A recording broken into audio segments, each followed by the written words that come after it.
deterrent weapon. Its range allowed SAC's nuclear arsenal to be deployed worldwide. The B-52 has been used for low-level bombing and electronic warfare missions.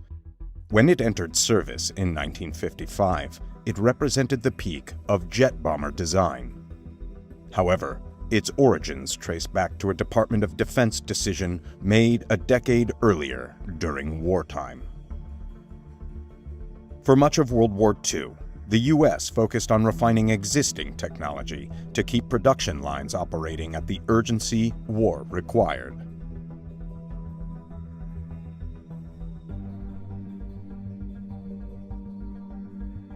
Piston engines saw significant advancements. These power plants propelled every American aircraft that engaged in the intense air battles of World War II.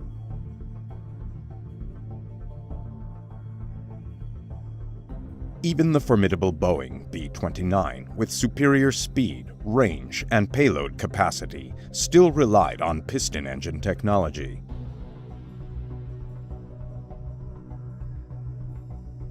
The B-29 was considered the pinnacle of aviation, but its technological superiority was quickly eclipsed by a new generation of aircraft.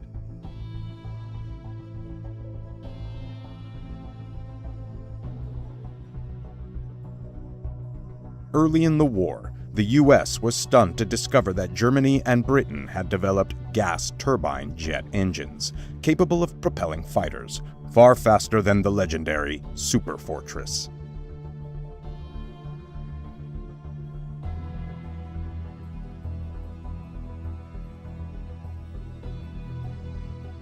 In 1944, the American Army Air Force issued a requirement for an all-jet bomber fast enough to evade jet fighters.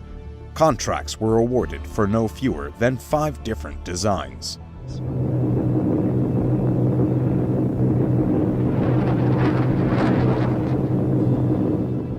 However, another technological breakthrough, nuclear fission, brought the war to a swift and dramatic conclusion. A B-29 was used to deliver the weapon, and with a single bomb, the city of Hiroshima was obliterated in seconds.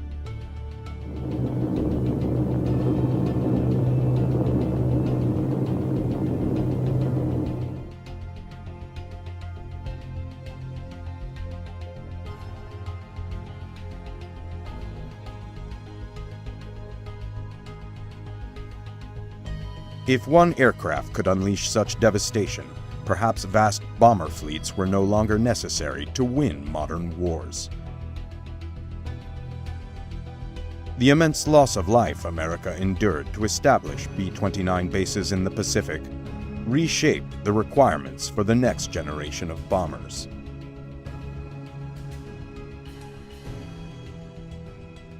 In the early post-war years, strategy focused on the ability to deliver atomic bombs over vast distances.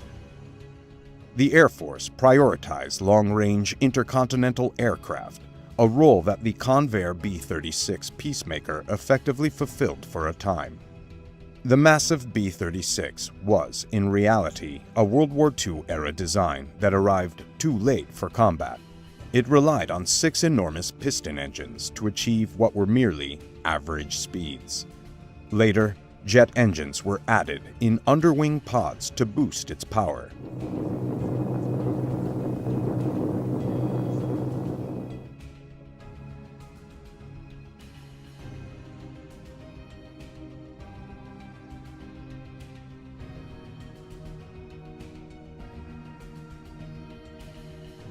By 1947, the jet bomber project was beginning to take shape.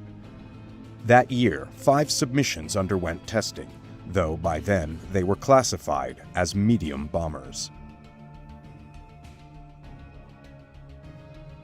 The B-45 was the first jet developed from the 1944 requirement and proved to be the second most successful. The simple yet effective 4-engine design was adopted by the Air Force and entered service in limited numbers, primarily for reconnaissance.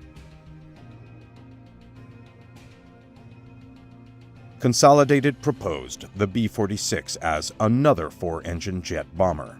With its sleek lines, it was one of the most elegant aircraft of its era, and its performance as an early jet was respectable. However, Consolidated was deeply engaged in B-36 production, leaving the medium bomber project with low priority.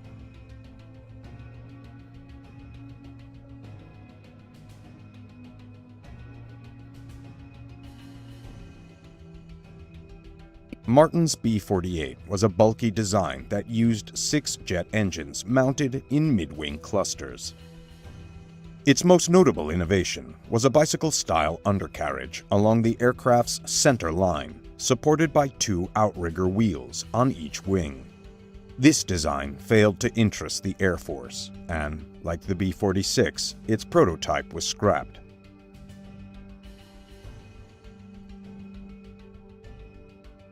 Northrop, in an effort to compete in the jet bomber program, modified its existing piston-engine flying wing by fitting it with 8 turbojets.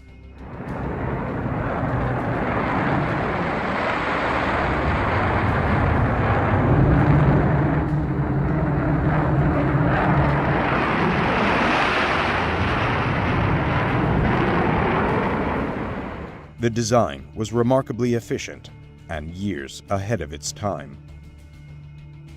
However, perhaps due to its radical nature, it never gained full government approval. Northrop's expertise in flying wings would prove invaluable 40 years later with the development of the B-2 stealth bomber. The B-2's wing has since become a symbol of cutting-edge aviation design. But in 1947, the concept was seen as too revolutionary.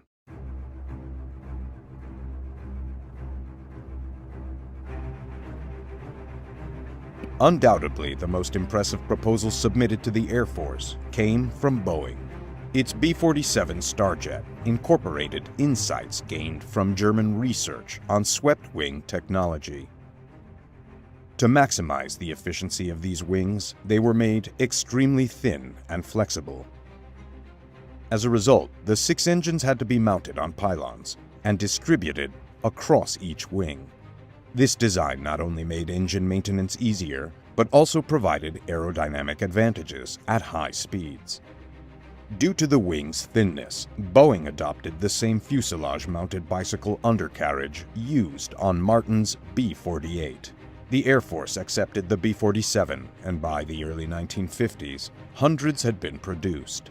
By any measure, it was a highly successful aircraft, an example of the right design emerging at the right time. It also served as an invaluable testbed, allowing Boeing to refine its expertise in producing efficient swept-wing jet bombers. One challenge of early jet engines was their relatively long spool-up time, particularly during takeoff.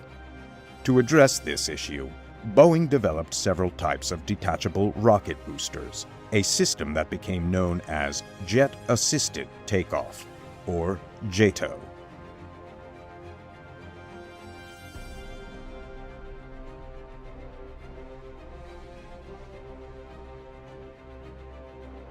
Following Boeing's legendary piston-engine bombers, the success of the Stratojet program solidified the company's strong relationship with the Air Force for years to come. The medium bomber project gave Boeing a crucial advantage in the race to develop a new long-range heavy bomber to succeed the B-36 Peacemaker, which was nearing the end of its service life.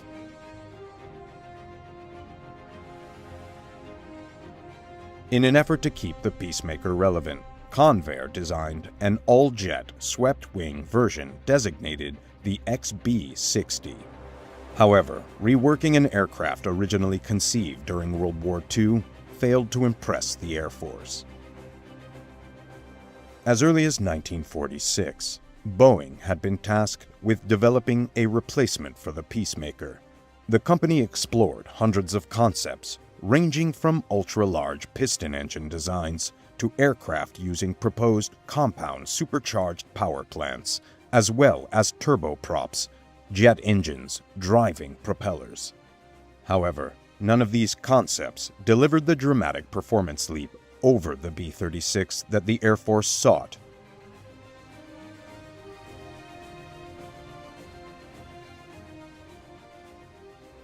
Once the efficiency of the B-47's fully swept wing became evident, Boeing proposed another all-jet design, loosely based on its medium bomber, but significantly larger.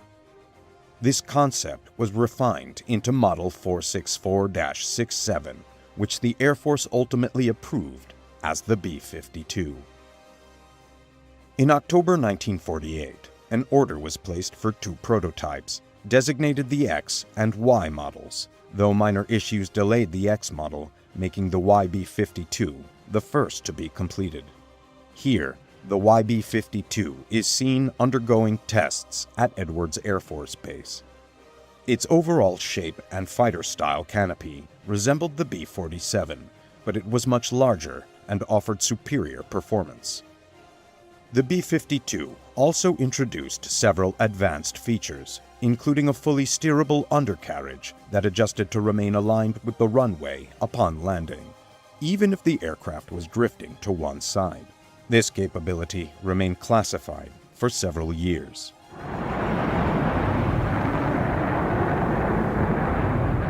Apart from the cockpit layout, revised to a conventional side-by-side airliner configuration, there were few external differences between the prototypes and the production B-52s. Work progressed rapidly on the B-52A, now officially named the Stratofortress.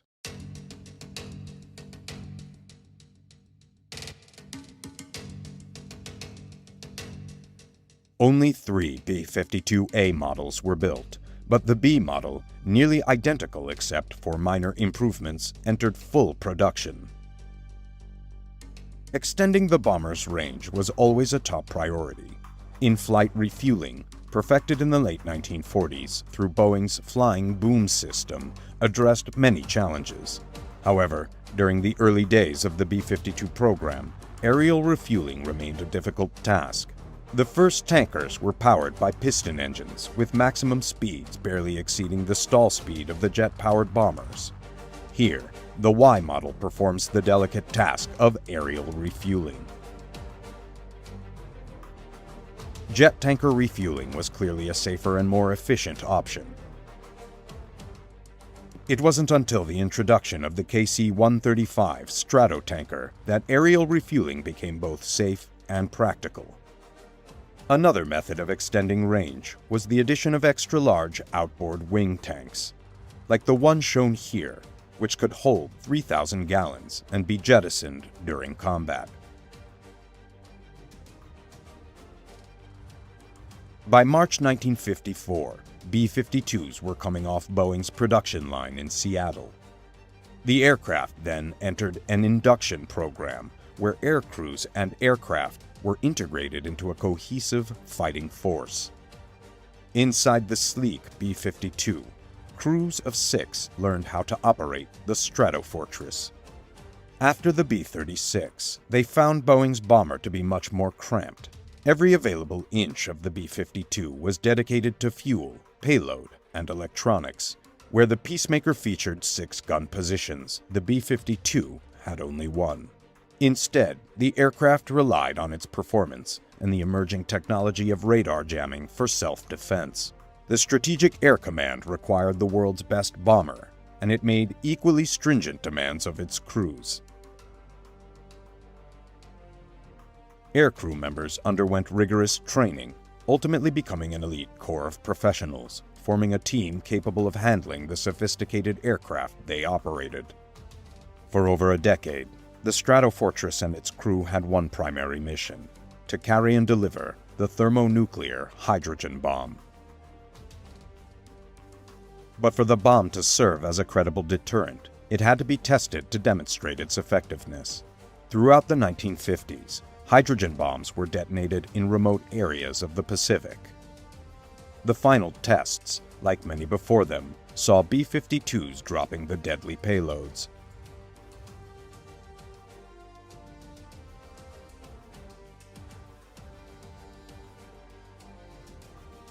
For these men, loading the most destructive device ever devised by the human mind is a precise and routine task. It was a specialized job for the highly trained members of the Strategic Air Command team. Each device had a 100 megaton yield, 100 times more powerful than the bombs dropped on Japan.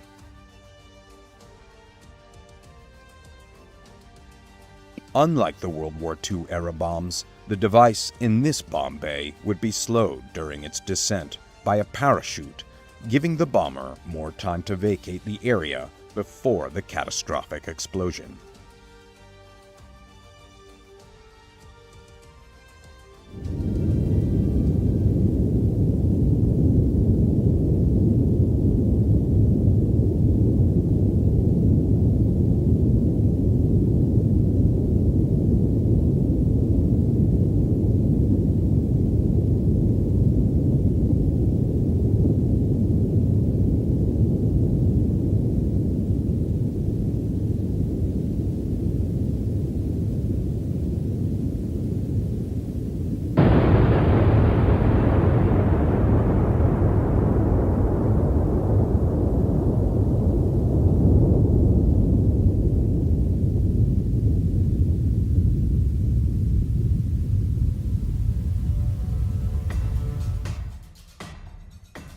Fearing a Soviet atomic strike, the United States established an extensive network of early detection systems during the Cold War.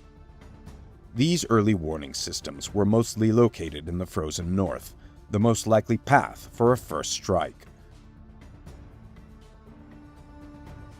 Radar operators constantly monitored scanners, searching for the blip that could signal the onset of World War III. The Strategic Air Command maintained fleets of B-52s on operational standby in a constant state of alert, ready to serve as the ultimate deterrent if needed. When the red phone rang, the procedure was automatic. Up to 100 Stratofortresses could be deployed within minutes. This routine was honed through regular exercises. The concept of an immediate retaliatory strike by SAC was considered the nation's best defense during the Cold War. The responsibility of nuclear deterrence was entrusted only to carefully vetted officers. All B-52 pilots assigned to carry nuclear weapons held at least the rank of major. They carried the weighty responsibility of commanding aircraft capable of altering or even ending life on Earth. However, just as jets replaced piston engines, the B-52 and its high-flying Soviet counterparts were eventually surpassed by an efficient and lethal new technology born in Nazi Germany. By the early 1960s, ground-to-air missiles had been perfected by both the US and the Soviets, to the extent that large-scale nuclear bombardment by aircraft was becoming increasingly difficult. The focus shifted to another method of delivery: intercontinental ballistic missiles. Years of development had led to the creation of the Polaris and Minuteman missiles, among others, meaning that manned flights over enemy airspace were no longer necessary to wage full-scale nuclear war.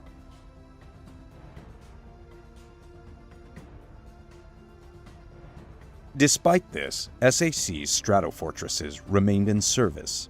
They still played a significant role in the high-stakes game of nuclear brinkmanship.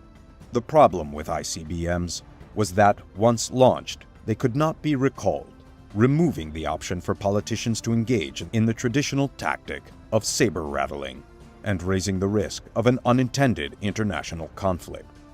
The B-52, in combination with Hound Dog standoff bombs, offered a flexible alternative.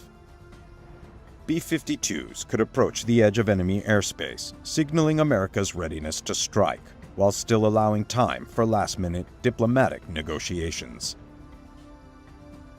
The B-52's effectiveness was further enhanced with the development of the Quail decoy, which mimicked a Stratofortress radio signal to confuse enemy radar. Following the Hound Dog missile, the SRAM, Short-Range Attack Missile, was developed. Smaller and capable of being carried in greater numbers, the SRAM could be guided from within the B-52 to targets up to 100 miles away, with deadly accuracy. In 1965, the B-52 was used for the first time in Vietnam. Although it carried conventional bombs instead of nuclear warheads, it remained a formidable weapon. The wing mounts now held 24 500-pound iron bombs, and the internal bomb load brought the total payload to 108 bombs per plane.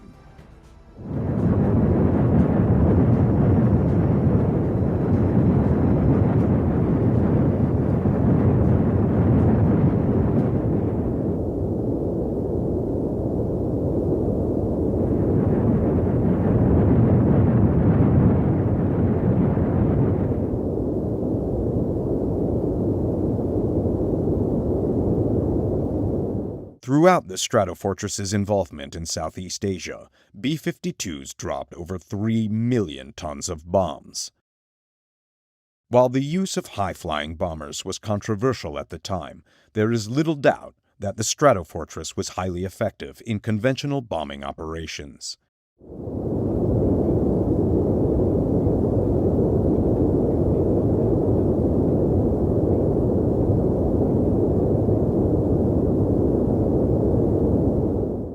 Many historians argue that the heavy bombing of North Vietnam during the linebacker operations forced the enemy back to the negotiating table, eventually leading to a ceasefire.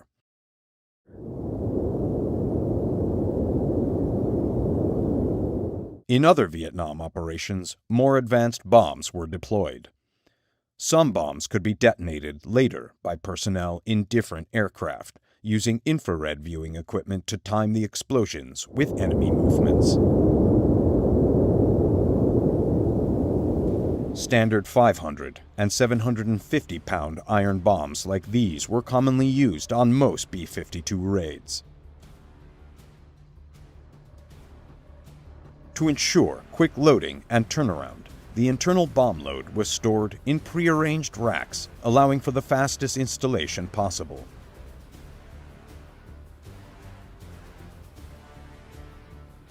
Crews initially based in Guam prepared for the long 8-hour flight to their distant target. The crew in the front and the solitary rear gunner took their positions as each aircraft readied for takeoff.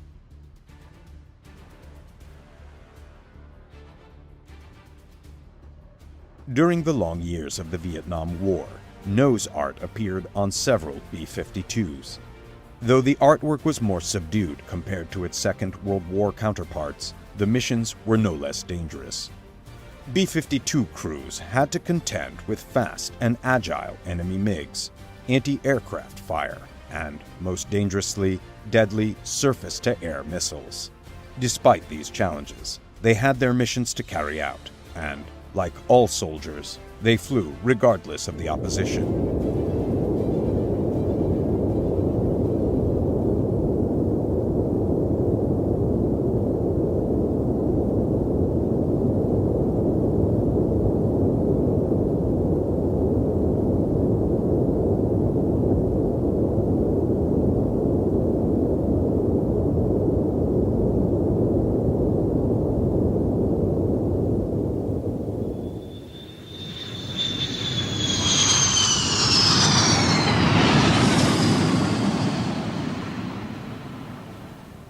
After a raid, ground crews rushed to repair the bullet-riddled airframes of returning Stratofortresses, preparing them for the next mission.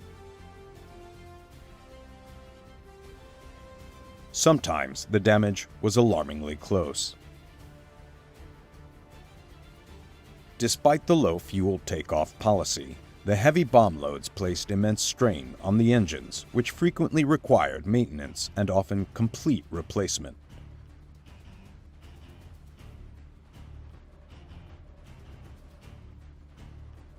MiGs were kept at bay and sometimes shot down by rear gunners, who, in their isolated positions, used a radar-guided, remote-controlled array of 4 cannons with formidable firepower.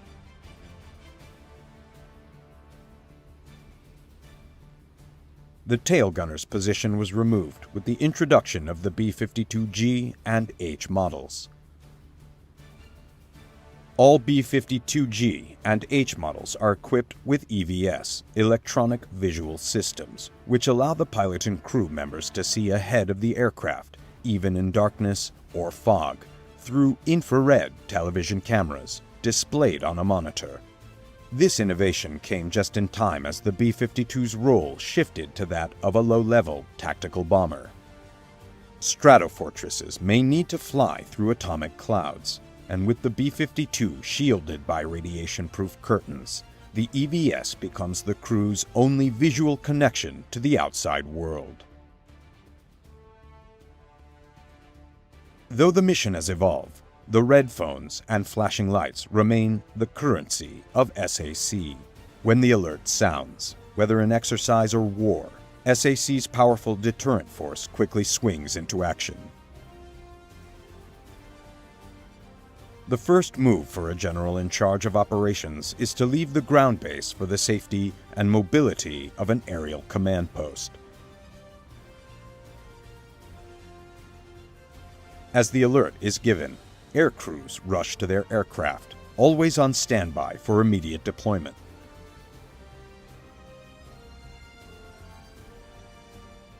The general is airborne, with B-52s following close behind. In the air is where SAC's deterrent force can survive an attack and simultaneously be in position to deliver a response. High-speed takeoff is crucial for survival.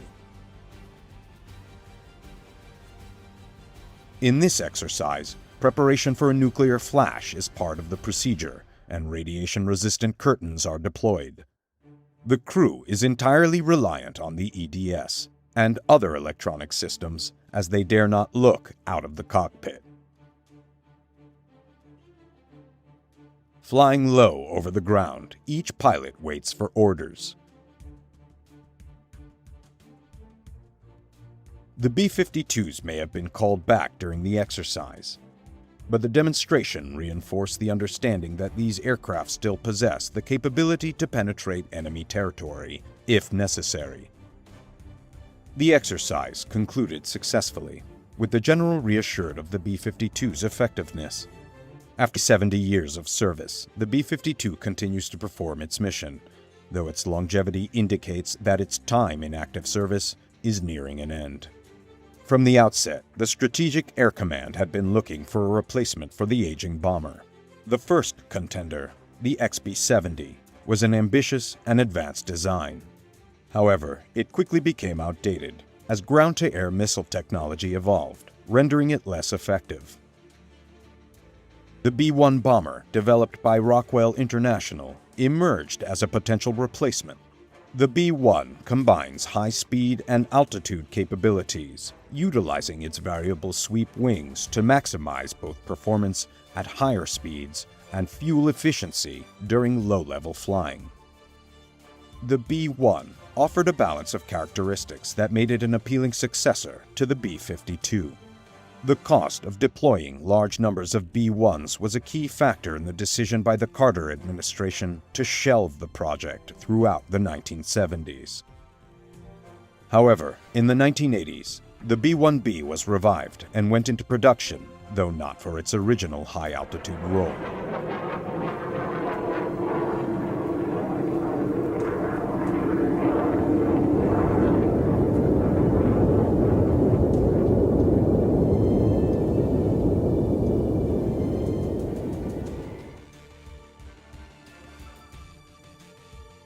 Instead, it was adapted as a low-level bomber, focusing on penetrating enemy defenses with its terrain-following capabilities. Around 100 B-1Bs were deployed by the Strategic Air Command. While the aircraft proved to be costly, it demonstrated its value in comparison to its predecessor, the B-52. The B-1B's performance, combined with the lessons learned from the B-52's decades of service, ensured it remained a vital asset for the U.S. military. Even after 7 decades of service and through rapid advancements in military technology, the B-52 continues to be an extraordinarily powerful and effective weapon. Its long-lasting legacy is a testament to its unparalleled versatility and capability, and it will undoubtedly be a tough act to follow for any future bomber designs.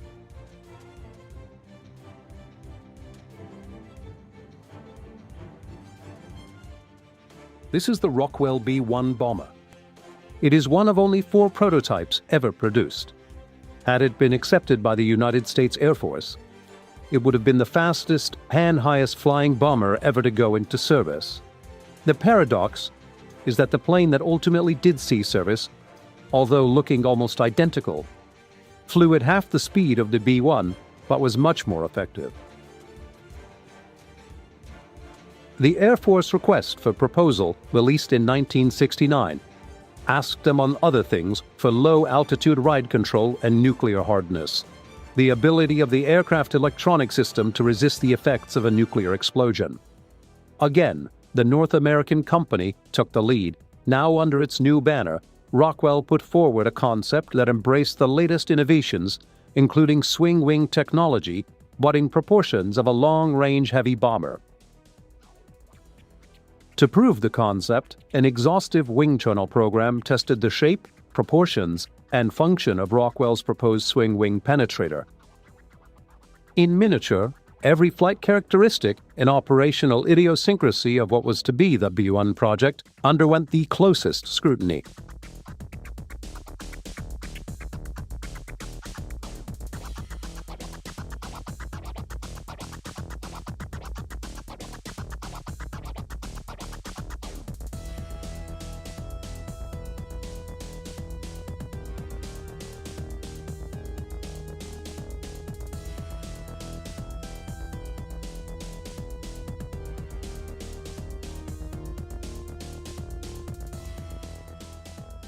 Throughout the verification process, models were used in many different ways. Here, another scale replica of the B-1 using the same non-radar reflective materials as the final aircraft is tested.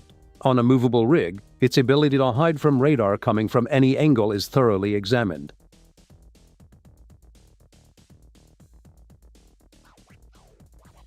The biggest and most impressive model in this process was the final full-scale mock-up. This faithful representation of the designer's ideas gave the manufacturers and the Air Force the feel of the final aircraft, in those years before computer technology made it unnecessary.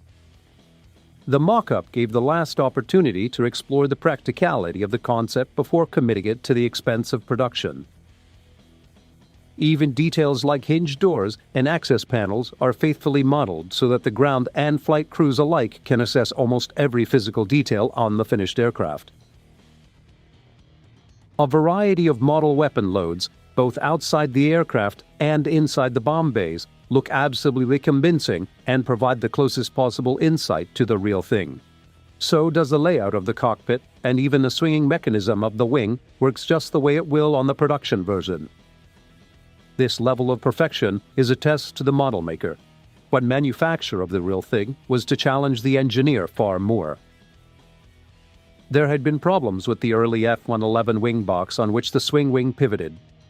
The B-1 bomber would carry a load many times greater than the F-111, so this facet of its operation was tested in the most punishing way.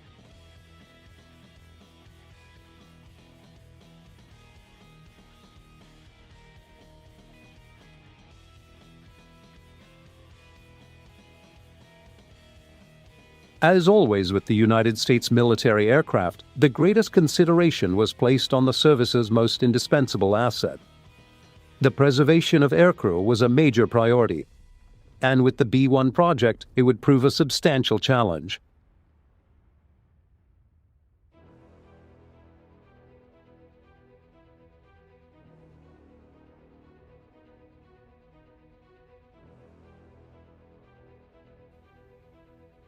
Rockwell's engineers tackled the problem of crew survivability from a stricken plane in exactly the same way General Dynamics had with the F-117 crew capsule. But for the B-1, with a crew of 4, it would have to be much larger, and tolerances would be greater. There was always concern about the effects on aircrew, not only from the force of ejection, but more importantly from the impact of landing. The F-111's capsule had worked well, but at this scale and at the weight of 9,000 pounds, the problems multiplied.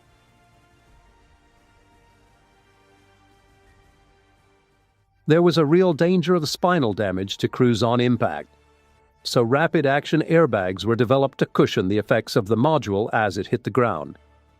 Because of the nature of the B-1 mission, the airbags would have to work on land and on water.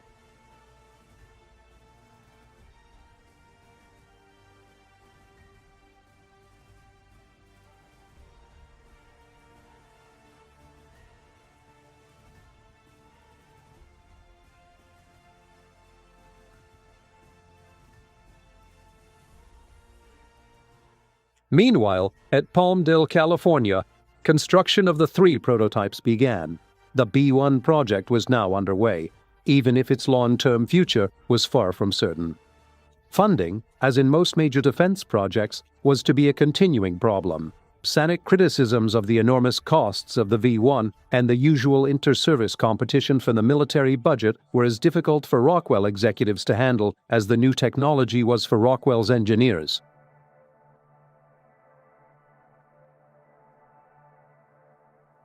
Here, the dedicated test rig is used to assess tolerance to stress to prove the integrity of the B-1's basic design. That integrity would have to be confirmed before any plane with the performance expectations of the B-1 could be allowed to fly in service.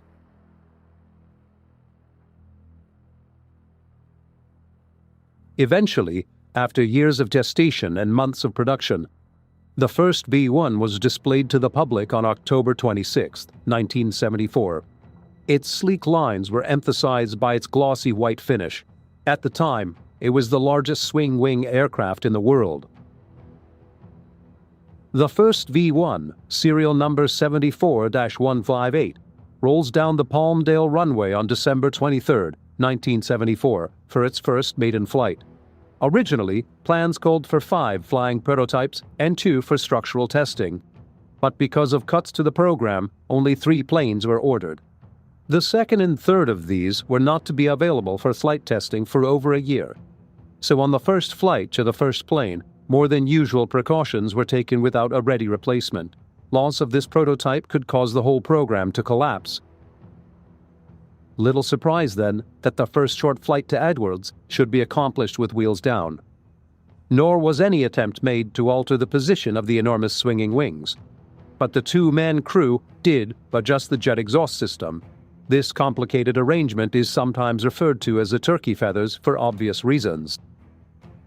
To control the final stages of up to 30,000 pounds of thrust with full afterburner is a difficult but vital function.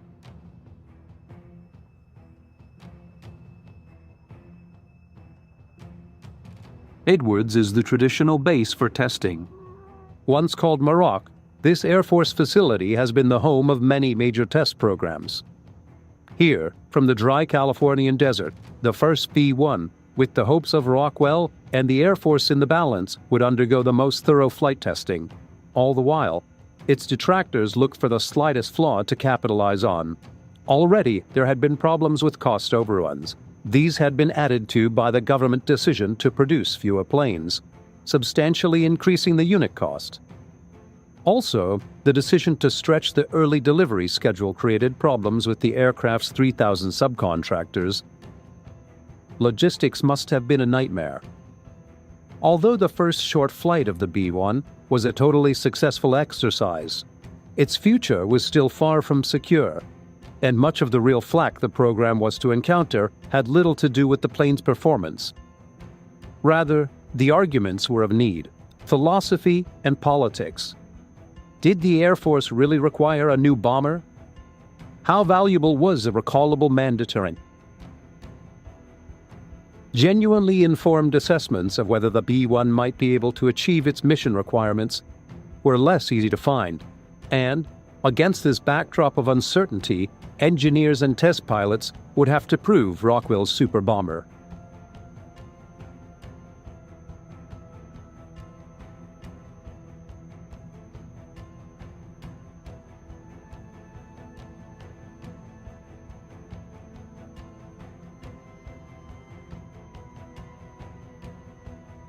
As the testing continued, the sole flying example of the B-1 was carefully put through various stages of the test program. Soon, the enormously powerful and complex landing gear was to be retracted and extended. Years earlier, when Rockwell was still called North American, and it was testing the B-70 Valkyrie on its first prototype mission, the gear failed to retract properly, but the B-1's initial attempt at a clean profile flight was a total success. With something as complicated as the undercarriage, tremendous effort is expended in testing prior to flight, but in the end, the one that really counts is in the air.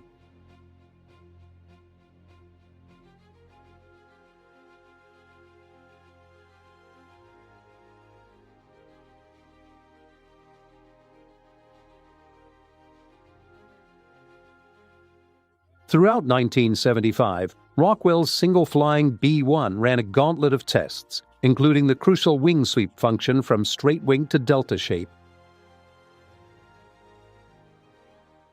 There was a comprehensive testing of the 4 General Electric F-101 fan jet engines and of the delicate task of aerial refueling, necessary even for a plane with the range of the B-1.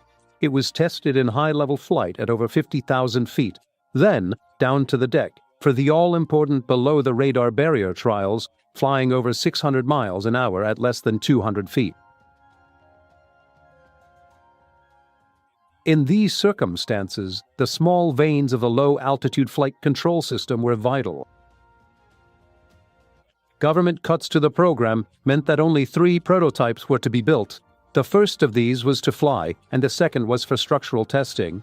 At the end of 1975, the stress tests were complete, and the aircraft was released to be fitted out for flying, but it would not be available till May the following year. In January of 1976, the third aircraft built for flight testing came online. This aircraft would concentrate on much of the complex avionics equipment used in the B-1 program, especially the Boeing-built offensive electronic system, a vital part in the B-1 mission.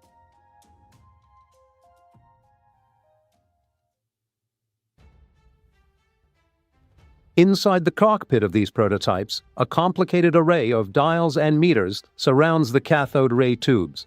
If you look closely, you can see the fighter-like control columns, unusual in the large aircraft. Directly behind the pilot and co-pilot, the other 2 crew members sit in their positions. The defensive and offensive systems operations use the high point of radar development not only to identify and target the enemy, but also to fend off attacking opposition fighters. It's a far cry from the air gunner huddled in the rear of the B-17. The B-1 crew fly in comfort, but in combat, they'd face the same old risks fighting off the late 20th or 21st century bandits. As the testing of the first 3 aircraft continued, with the speed and altitude envelope being constantly pushed, a 4th plane authorized for August 1976 production started its early stages of construction. With this latest B-1 underway, it seemed a program that gained significant momentum to survive its critics. With so much research behind it and so many of the problems solved, I appeared certain the Rockwell bomber would continue into production. But then, on June 30th, 1977, the recently elected Carter administration canceled the project and the B-1 program came to a halt. A unit cost of over $100 million was not the least of the reasons for cancellation. But there were others. One influential factor was the earlier success testing of a unique combination of 2 proven pieces of American hardware, a Minuteman missile and an AC-5 transport aircraft. It could be demonstrated that the C-5 was capable of launching the missile in flight. Then it could offer the Air Force an extremely cost-effective form of recoverable deterrent. The survivability of a massive transport aircraft as it approached the combat zone may not have been great. But the extra range offered by the missile may have combined to produce some form of deterrent if the experiment worked.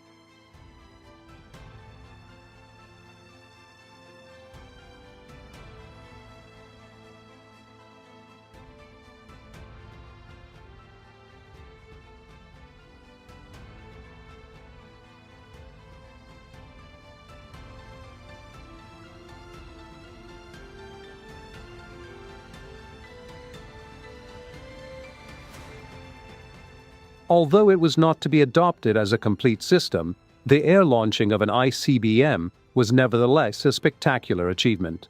It may yet have some potential.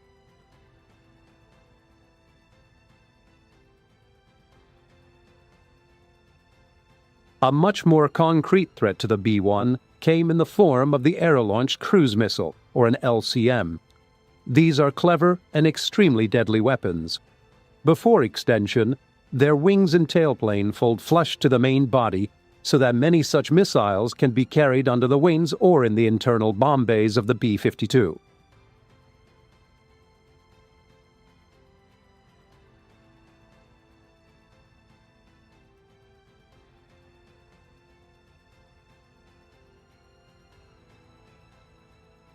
The AICM program, which was quickly implemented by the Carter administration, gave the aging B-52s a new lease on life as a suitable delivery system.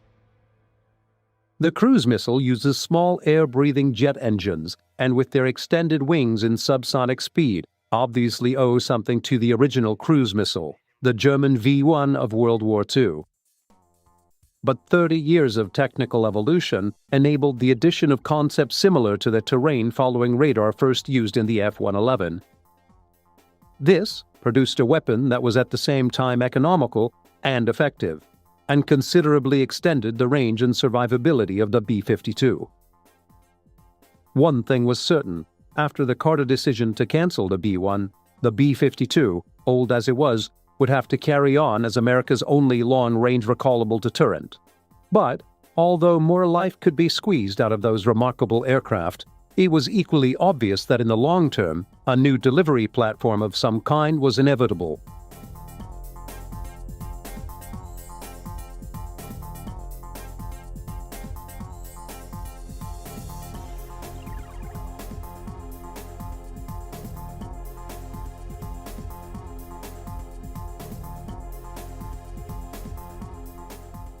Even with the support of dedicated bomber versions of the F-111 and the ACMs, the heating power of America's strategic air force was starting to wane.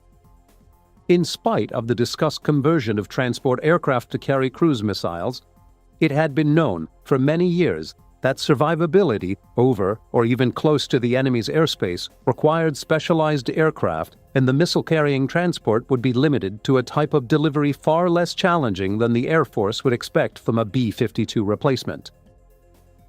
Clearly, a long-range penetrator was needed.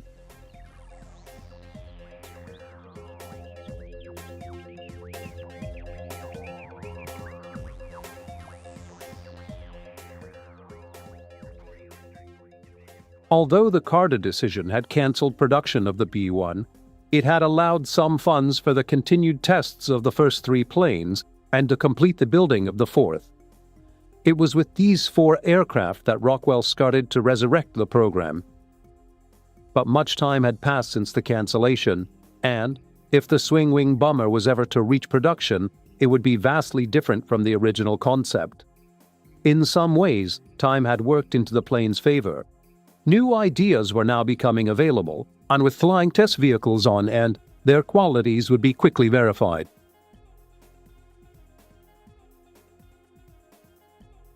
The most important change to strategic thinking was the revised attitude toward high speed.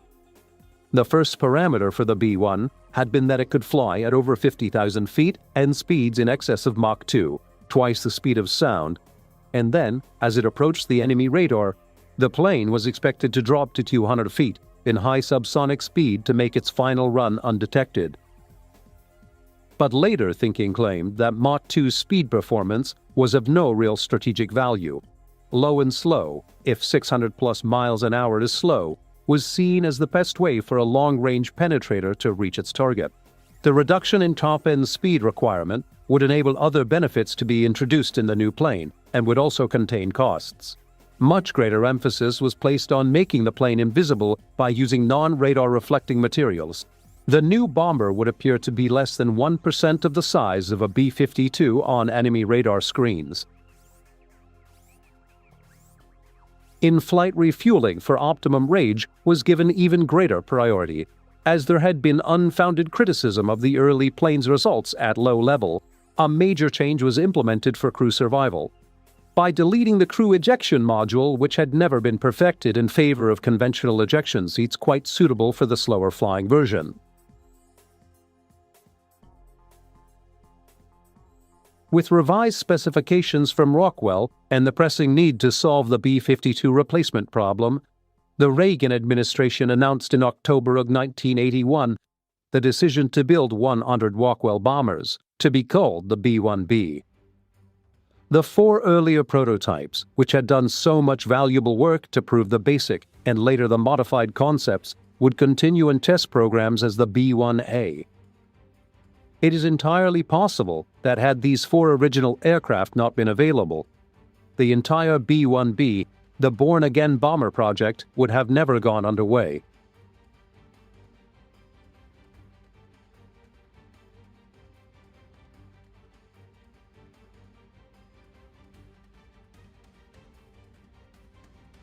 The B-1B was to have many new features, including a modified and vastly improved bomb bay. These cavernous areas can now be adjusted to accommodate different weapons, loads, and fuel requirements. Given the success the cruise missile had enjoyed, it would also have to be accommodated. Because the B-1B would be the B-52's replacement, the new aircraft would have to accommodate conventional and atomic devices in variety of sizes and configurations to fulfill a range of operations. Given this need for flexibility and the far-reaching scope of the V-1 project, it's hard to imagine that serious consideration was not so long ago given to use transports like the C-5 to carry cruise missiles, and that this combination was supposed to replace the classic B-52.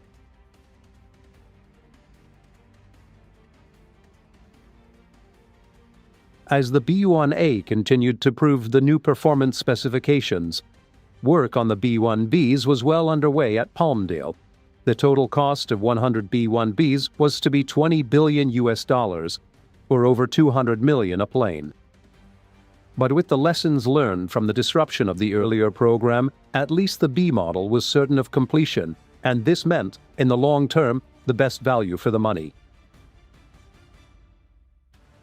Much of the B-1B's cost goes to provide its sophisticated avionics equipment.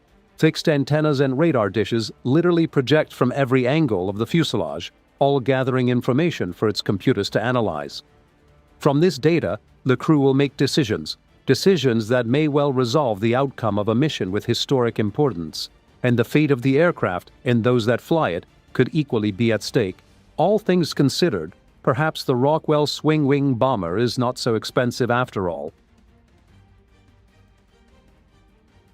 Many types of skill and technology are employed as the tens of thousands of parts come together, and the giant technological jigsaw puzzle that is the making of a modern bomber starts to take shape.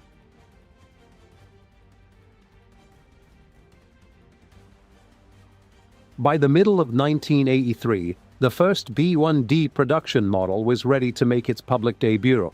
Looking so very much like its predecessor, the new planes are hard to distinguish from those which had first appeared almost a decade earlier. Modified air intakes and a small window for the radar operators are subtle but effective clues for the untrained eye.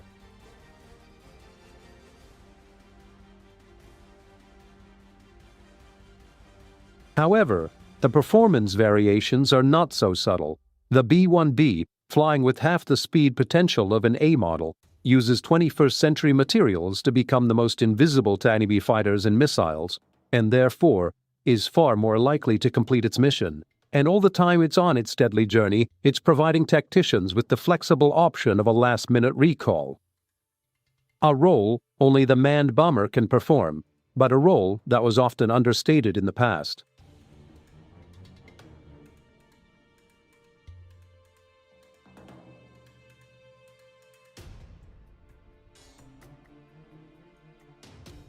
Having survived against competition that started with such crude weapons as the V-1 flying bomb, and later evolved into the sophisticated and extremely deadly cruise missiles that would be carried by the aging B-52s, and having been eclipsed by the development of ballistic missiles, which began with the German V-2 rockets, and over time, developed into the powerful intercontinental ballistic missiles that have completely dominated the topic of nuclear delivery for over 30 years. The manned bomber survived by using yet another German innovation, the one of the variable swept wing. In the early 60s, the idea, greatly refined and used in conjunction with terrain following radar, emerged as the F-111, a very successful medium strike bomber.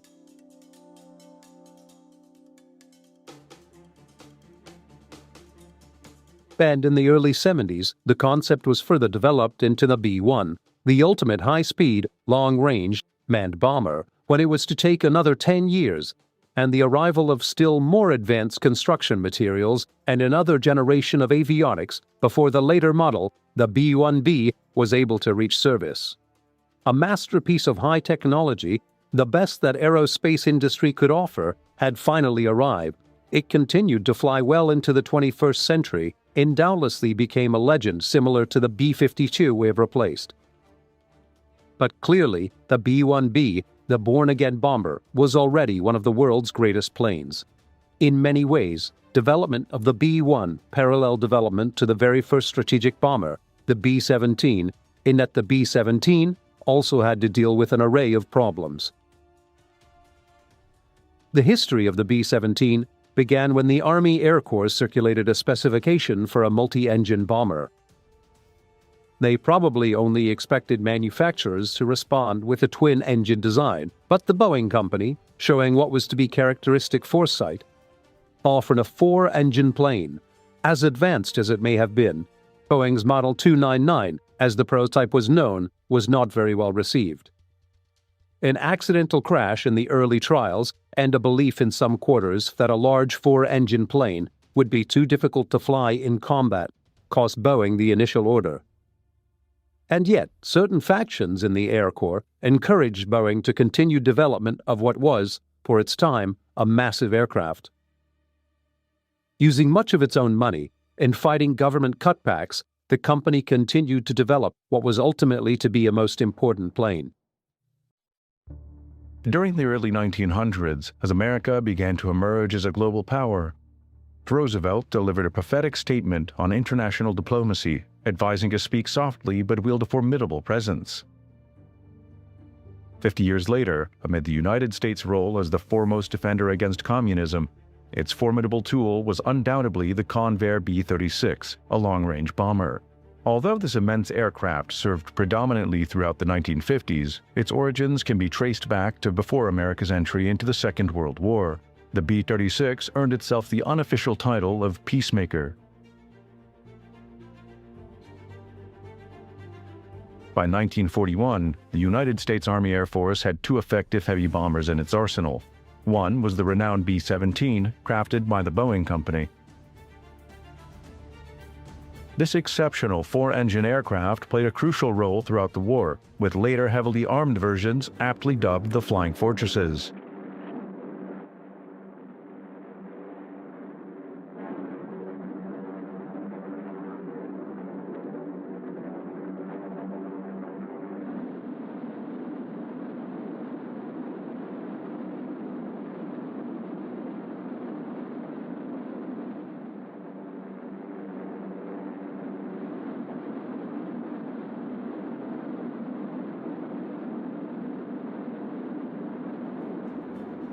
A slightly later addition to the fleet was the consolidated B-24 Liberator. Featuring an advanced tricycle undercarriage allowing for swifter landings, the Liberator served in all theaters of the war. Moreover, its larger, sturdier fuselage facilitated conversion into transport planes, rendering the B-24 one of the most adaptable aircraft in the American infantry. The Liberator, like the 17, was also heavily defended, and it was also able to fly slightly higher than the Fortresses.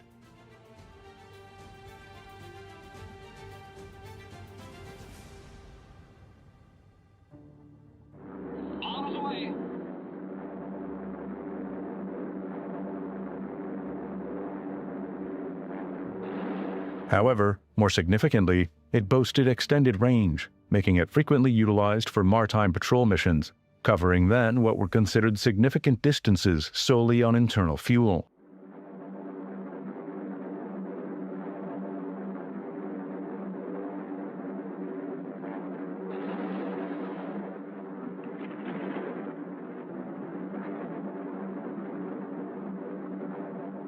Both the B-17 and the B-24 could only complete the journey from America to Europe one way.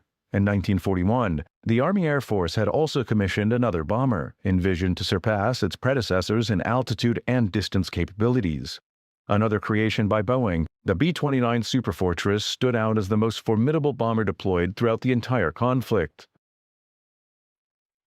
Despite several hundred being ordered, not a single prototype had taken to the skies.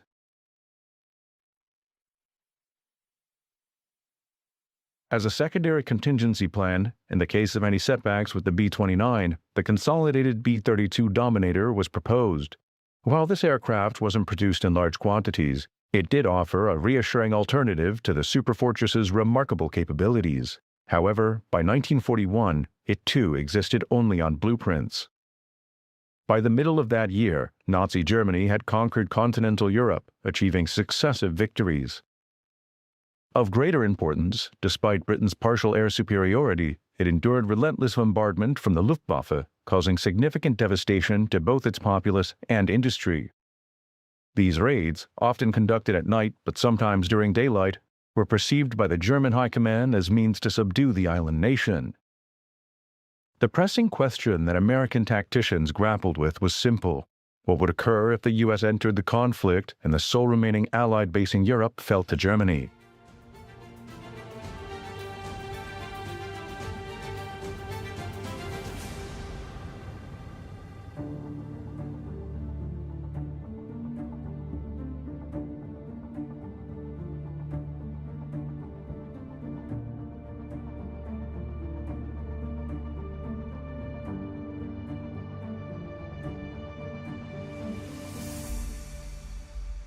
One option American strategists explored was the development of an aircraft with such extraordinary range that it could take off from bases on the American East Coast, cross the entire expanse of the Atlantic to deliver its payload. XB-19 was ordered in September 1936.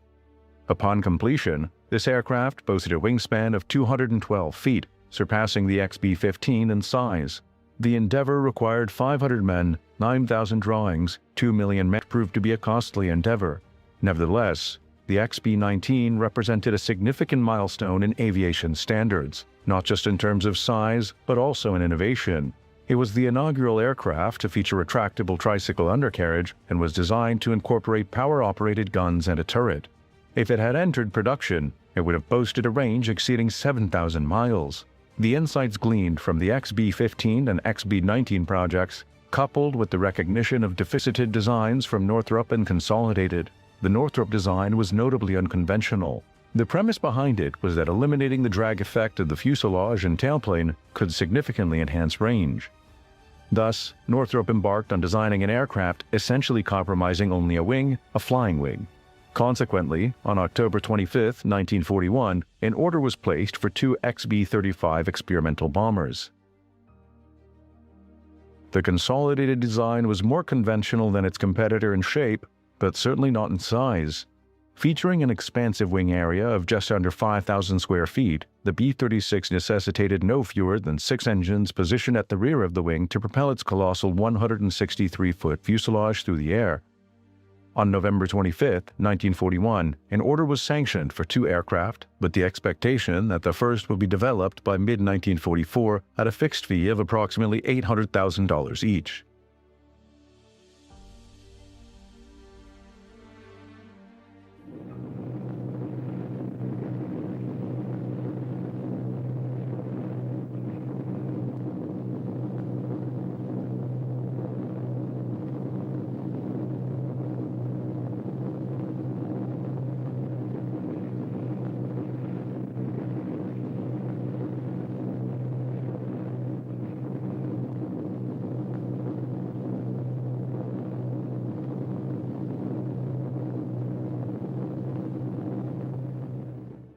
However, the much-needed bomber bases in Britain remained available to the Army Air Force, allowing the standard B-17 and B-24 heavy bombers to commence attacks on enemy targets from 1942 onward.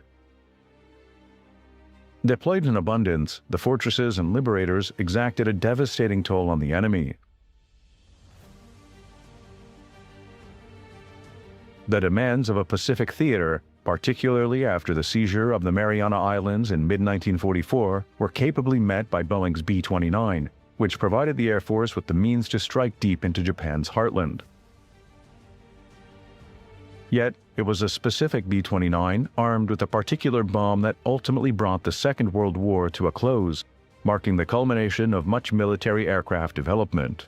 Two notable exceptions to this narrative were the experimental long-range bombers, ordered only 2 weeks before American involvement in the conflict but never afforded sufficient priority until the war's conclusion, alongside the necessity to deploy a new weapon unforeseen in the wildest dreams of tacticians 4 years earlier.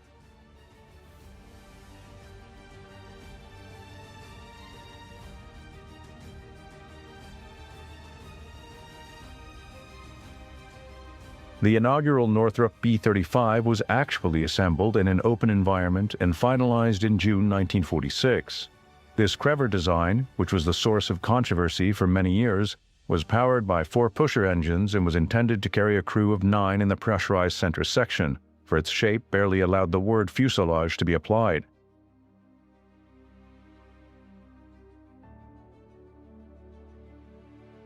Despite its innovative design, which featured flaperons on the end of each wing instead of a conventional tailplane, the radical new shape of the flying wing was never able to completely overcome stability issues.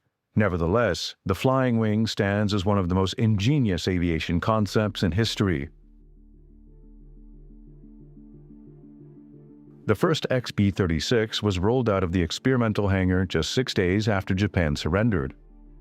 However, it wasn't until August 1946, nearly 5 years after it was ordered, that the Peacemaker was ready for flight.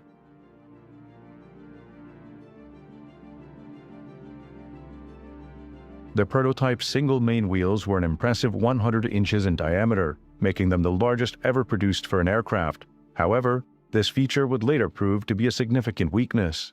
The 6 pusher-type engines were designed with air intakes located on the forward section of the wings. However, this advanced concept for its time also encountered initial difficulties in cooling the engines and would necessitate later modifications. On August 8, 1946, the first XB-36, commanded by a Captain Burial A. Erickson, taxied down the Fort Worth runway with a total crew of 9 and 8,000 gallons of fuel. At precisely 10 minutes past 1 in the morning, Erickson lifted Convair's colossal aerial masterpiece into the air for the first time. It was the largest plane ever to take flight.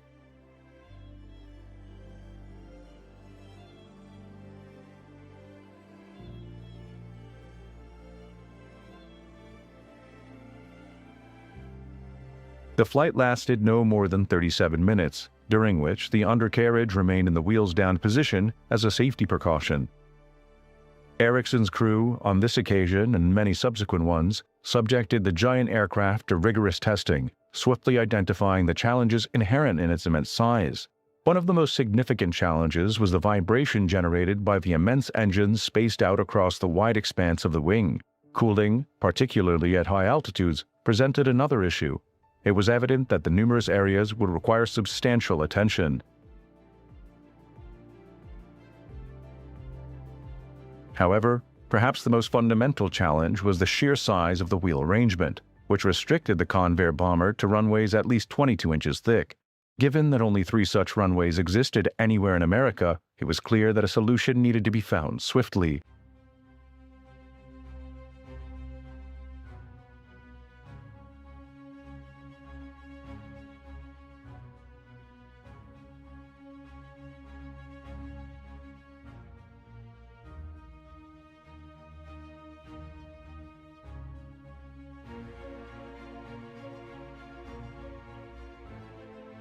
The solution emerged in what was deemed another breakthrough, combining 4 56-inch wheels into a group under each wing. This arrangement spread the B-36's tremendous weight over a much broader area, allowing the Peacemaker to utilize runways of half the previously required thickness.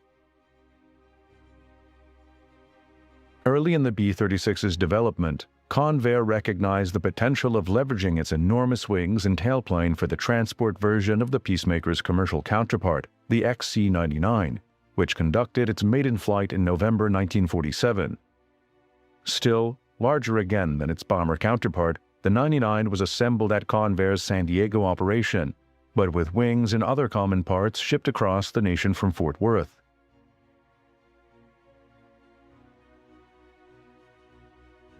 Here at Lindenberg Field, the aircraft that had now earned the title of the world's largest was now poised to showcase the potential that would later inspire the development of mammoth transport and airplane concepts in decades to come.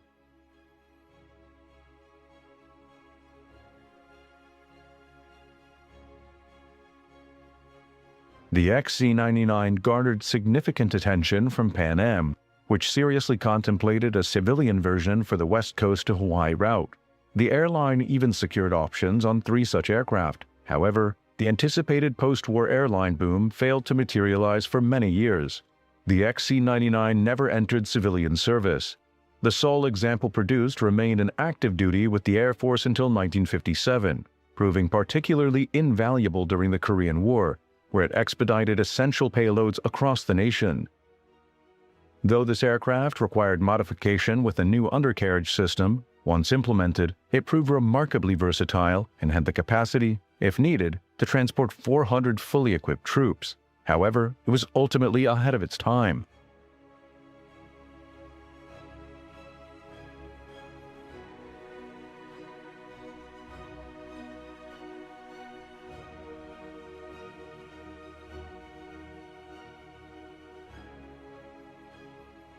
Despite the XC-99's intriguing potential, Convair's primary focus remained on the extra-long-range bomber concept. Throughout the late 1940s, Convair continued to refine and develop the B-36, underscoring its unparalleled ability to strike virtually any target worldwide and return to base in America.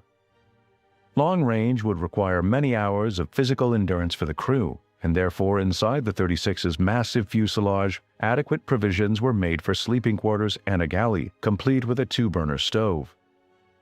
Adequate provisions were always ensured for the crew aboard the B-36. However, the center pressurized section, housing these amenities, was located a considerable 80 feet away from the forward control area, accessible only via a narrow tunnel spanning the distance. Heated food was packaged in specially designed containers for transport between the extensive distances of the 2 pressurized sections. Additionally, the tunnel served as the sole means for personnel to move between crew sections. Given the distances involved, a small trolley was provided to facilitate efficient movement for each member. The size of the B-36 also necessitated unique procedures not previously required by other aircraft. Immediately after takeoff, and before pressurization, a crew member was tasked with examining certain vulnerable areas within the massive interior structure forming the fuselage of the B-36. Only then would the plane be permitted to climb to higher altitudes and proceed with its mission.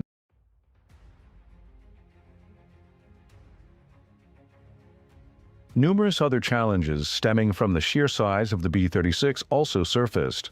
There was a pressing question regarding how to service each of the massive aircraft, which was so large that special outdoor hangars had to be constructed to provide access to only the essential parts. Despite successful resolutions to the problem of engine vibration and cooling, there were undoubtedly serious concerns about the viability of the B-36 compared to other alternatives.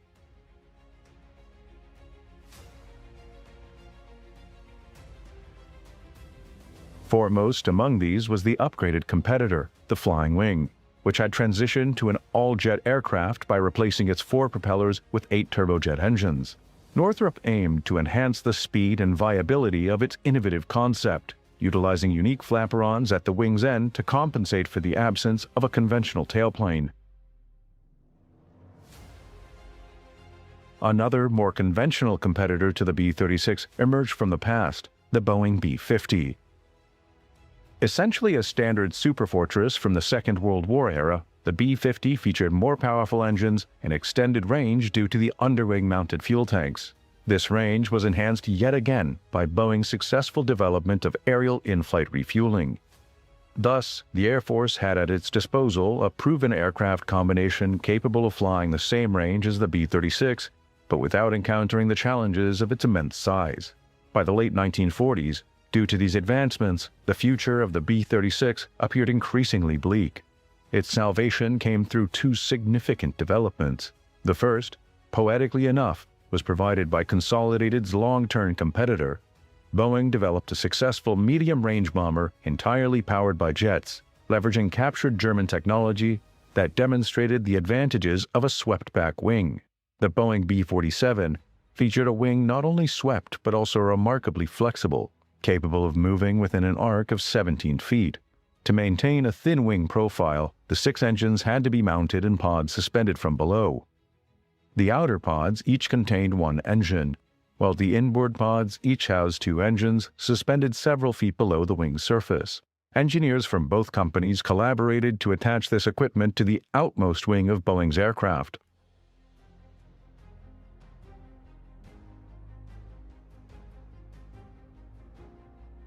With 6 turning and 4 burning, the B-36 finally began to transition into the jet age. The other event, which was sure to secure the future of the 36, took place on June 24, 1948, when the Soviets closed the gate on Berlin, signaling in one step the beginning of the Cold War. The escalating concerns about communism culminated in an event that jolted the West out of its post-war complacency. NATO forces suddenly found themselves facing a formidable adversary, and the need for an intercontinental bomber swiftly transitioned from hypothetical to urgent reality. At this juncture, no aircraft in the world possessed the long-range capabilities of a Convair giant. Rather than canceling orders, demand for the Peacemaker actually increased. As apprehension persisted, the significance of America's Strategic Air Command, responsible for long-range bombing, grew substantially. It was ultimately placed under the direct command of General Curtis LeMay. LeMay boasted an impeccable record from World War II, beginning with his early involvement in European bombardment with the Army Air Force and continuing through his command of Pacific operations in the B-29 bombardment of Japan. Regarded as one of America's great wartime strategists, he also oversaw the Berlin airlift. Given his extensive experience, LeMay was deemed the most qualified individual to elevate the Strategic Air Command, including its rapidly expanding fleet of B-36s, to the highest level of readiness. Under LeMay's unwavering leadership of SAC, the American public found reassurance in the knowledge that although they no longer held a monopoly on atomic weaponry, they possessed arguably the most formidable platform for delivery, the B-36. Such was the military's concern for safeguarding its intercontinental bomber that security measures were heightened to a wartime level. Personnel in SAC-controlled rooms were required to carry firearms despite being hundreds of miles within American borders. The protection of America's formidable asset necessitated even mechanics servicing the engines to carry firearms while at work.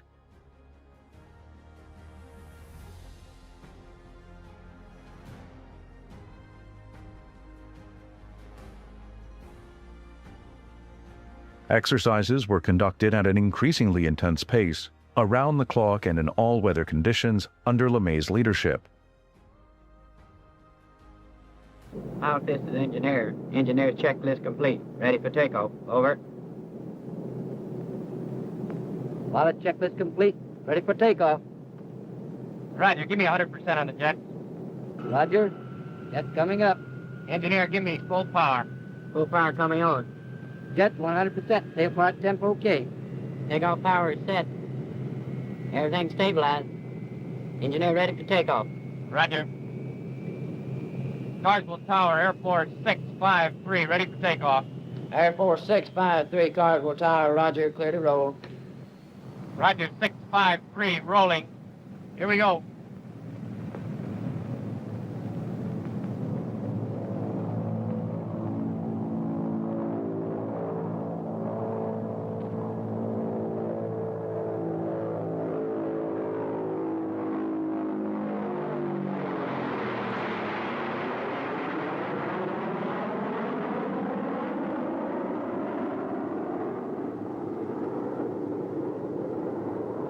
Engineer, give me climb power. Roger. Climb power coming on. Give me 96% on the jets. Roger, 96% on the jets. Often flying individually rather than in formation, SAC's peacemakers practice bombing raids over vast distances with minimal notice. The B-36s utilized the K-1 bombing navigation system for precision accuracy. This sophisticated system comprised 365 vacuum tubes, enabling the B-36 to conduct bombing runs at high speeds regardless of weather conditions. Targets typically consisted of radio signals emitted from special trucks designed to assess the accuracy of SAC's aircraft. Despite the hefty price tag of over $5 million per aircraft, coupled with the K-1 system and LeMay's insistence on relentless training, the combination ensured nothing short of exceptional accuracy. Pilot, this is radar. We're over the IP. Pick up a heading of 197. Bob Flight Airport 653, over the IP. Altitude 35,000, on an inbound heading of 197 degrees.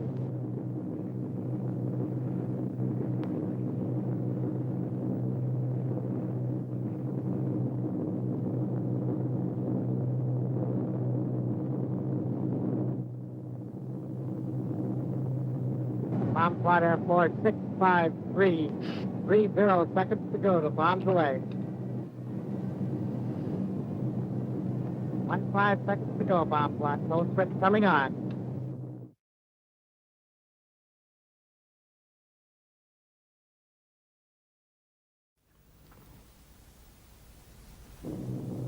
Bombs away.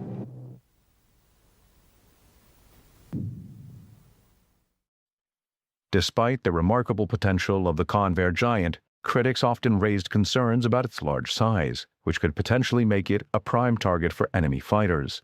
Even before the first B-36 took flight, the Air Force ordered a unique auxiliary, the McDonnell Goblin, intended as a parasite fighter to be carried within the B-36.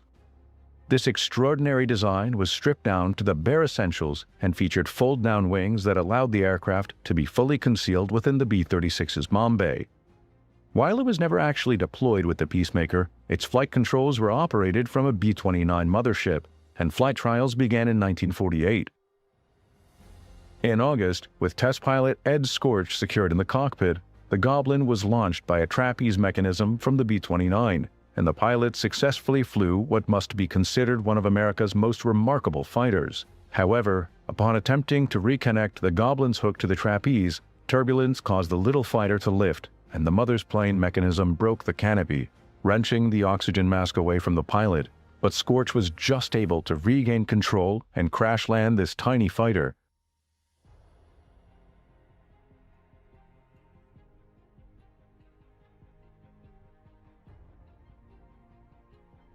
This setback did not stop development. The second and only other Goblin produced continued its assigned task. Eventually, on October 14, 1948, a successful hookup was achieved, and the Goblin was pulled up into the B-29's belly.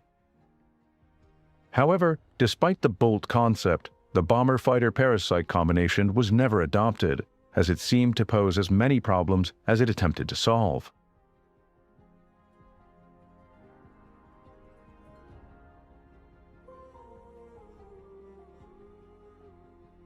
Nevertheless, a later parasite project involving the B-36 was the Phycon concept. This program commenced in 1952 and entailed mating a Republic F-84 directly underneath a modified Peacemaker. Unlike the previous concept, there was no intention of fully enclosing the F-84 within the mothercraft.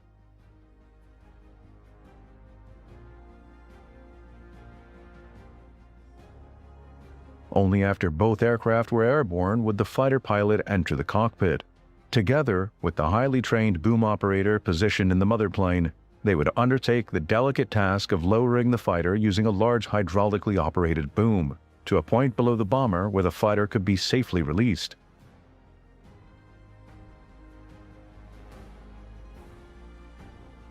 This operation proved remarkably successful, and although the recoupling process demanded great skill, it was eventually perfected to a fine art.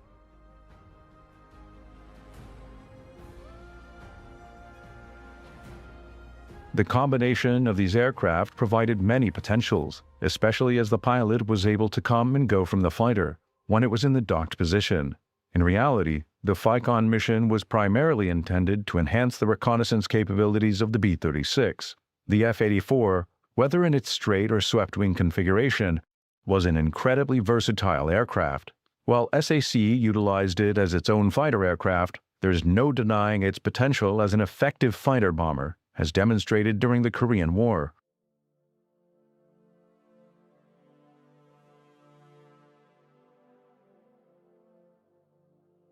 Given SAC's ability to transport such versatile aircraft thousands of miles to the very edge of enemy territory, coupled with the simultaneous development of small, compact nuclear weapons, it's conceivable that SAC could have employed its FICON combination in a bomber role.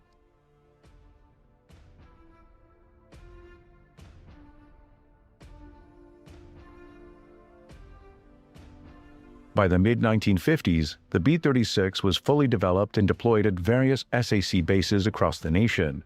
By the early 1950s, SAC's peacemakers had reached the pinnacle of their development, with early engine and vibration issues resolved.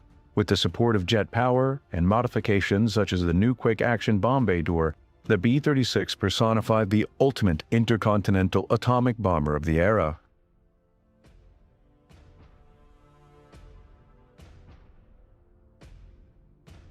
Despite the technical success of the project, it continued to face political and inter-service criticism.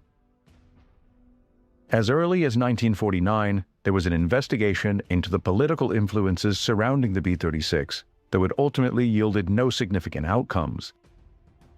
However, the Navy's resentment toward the peacemaker was more pronounced and perhaps more justified. The cancellation of its promised 65,000-ton supercarrier, which was intended to deliver atomic attacks on potential Soviet industrial centers, was partly attributed to the Air Force's insistence that the B-36 represented a more flexible deterrent strategy, rather than the eggs-in-one-basket philosophy of a carrier. Equally significant was the SAC's assertion that it could operate just as effectively from the edge of enemy territory under conditions that would be unattainable for naval aviation.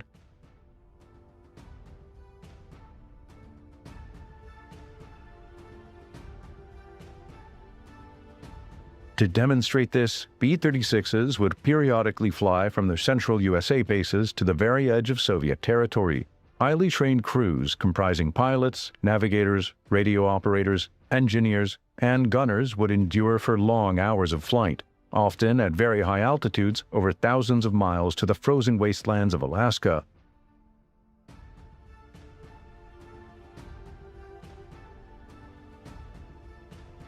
These men understood that once in the Arctic region, should their aircraft fail and crash land, as some did, there would be minimal chance of survival in the sub-zero and uninhabited wilderness.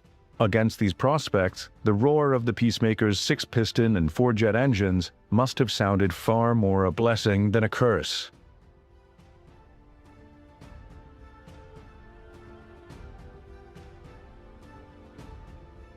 The Navy's criticism of the Peacemakers persisted, reaching a point where they formally requested the Air Force to allow them to test its defensive capabilities against Navy fighters. Outwardly, the B-36 appeared to have minimal defensive armament. However, hidden beneath sliding panels, it concealed 6 remotely controlled turrets, each equipped with 2 20mm cannons. These turrets could be raised hydraulically as needed. When used in conjunction with the forward nose turret and radar-controlled rear turret, the B-36 boasted a total of 16 cannons, covering every approach within a range of over half a mile. This made the Peacemaker the most heavily defended aircraft in aviation history.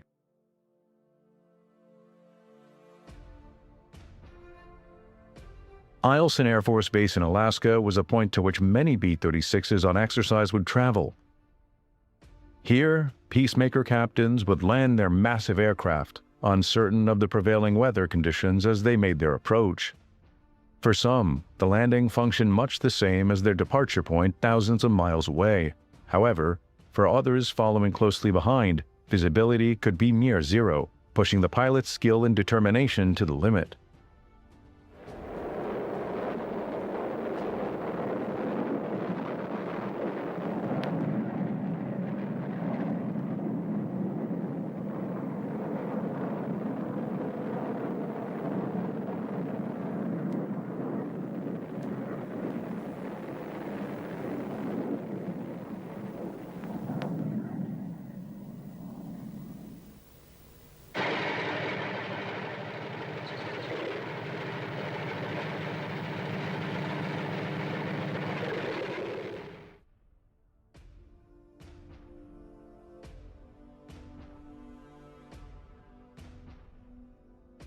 Even in this environment, where weather conditions offered as much protection for grounded aircraft as they posed risks for those in the air, anti-aircraft protection remained abundant.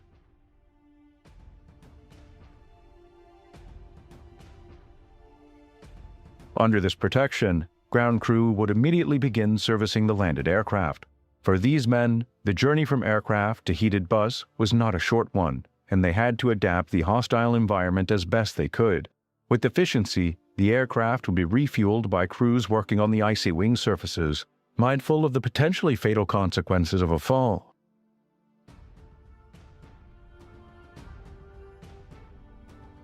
With padded clothes and gloved hands, these ground crews took perhaps a difference, but nonetheless, a real risk as those who flew. With time always passing, each engine would be assigned its own crew member to conduct necessary checks before inclement weather set in.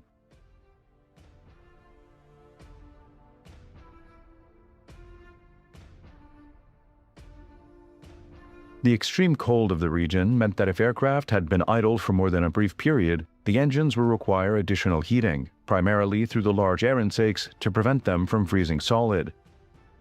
To address this, large mobile heating units were developed, capable of delivering significant amounts of hot air into and around all the piston engines.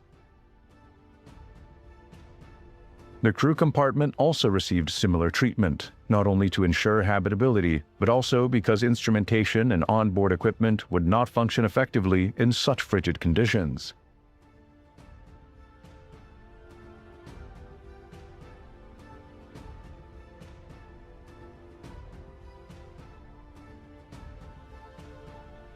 Refueled and ready for departure, the B-36s would once again brave the cold Arctic sky on their journey southward, leaving the area to its natural inhabitants. However, the primary purpose of these exercises was to demonstrate that from Alaskan bases, it would be just as feasible to turn northwest towards Soviet territory and deliver the devastating cargo for which the B-36 was developed.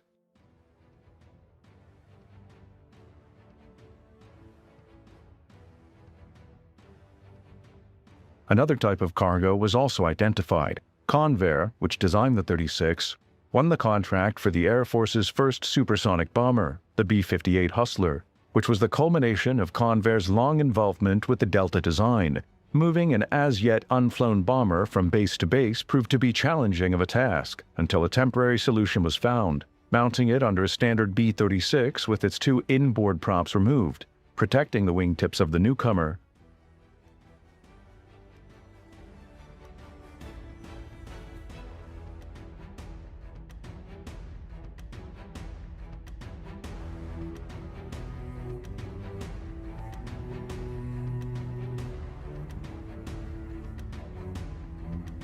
This image perhaps symbolizes, above all else, the contrast between two generations of aircraft. In less than a decade, the pursuit of a faster bomber aircraft had radically altered their shape and size, to the extent that tomorrow's medium bomber could fit snugly beneath yesterday's heavy bomber.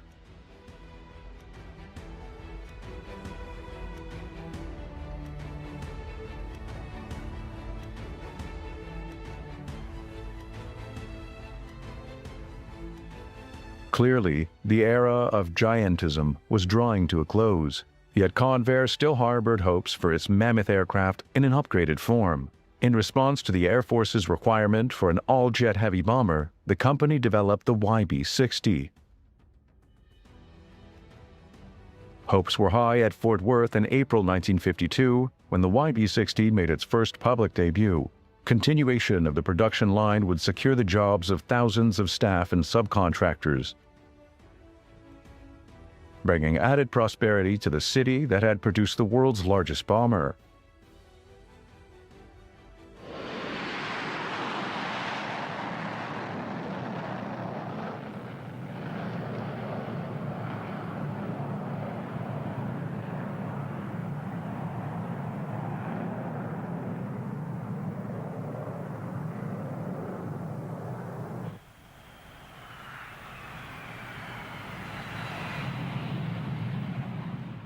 The YB-60 was virtually a B-36, with fully new swept wings and a tailplane.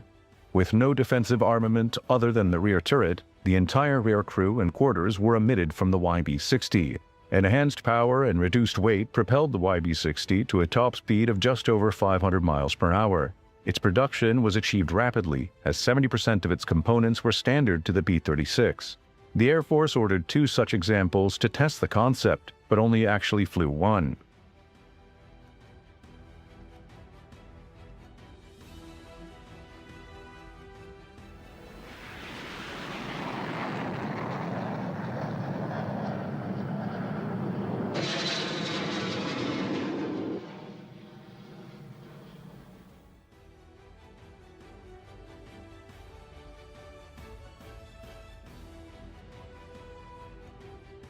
On August 14, 1954, at a ceremony at Convair's production line in Fort Worth, the last B-36 was handed over to the Air Force. The final delivery from the Peacemaker plant must have been a bittersweet moment for the people of Fort Worth. Although Convair would continue to utilize the plant for many successful projects, it was from this base that they had produced, for many years, the largest plane ever to fly, a plane that many would argue, due to its sheer size, helped win a war without having to engage in combat.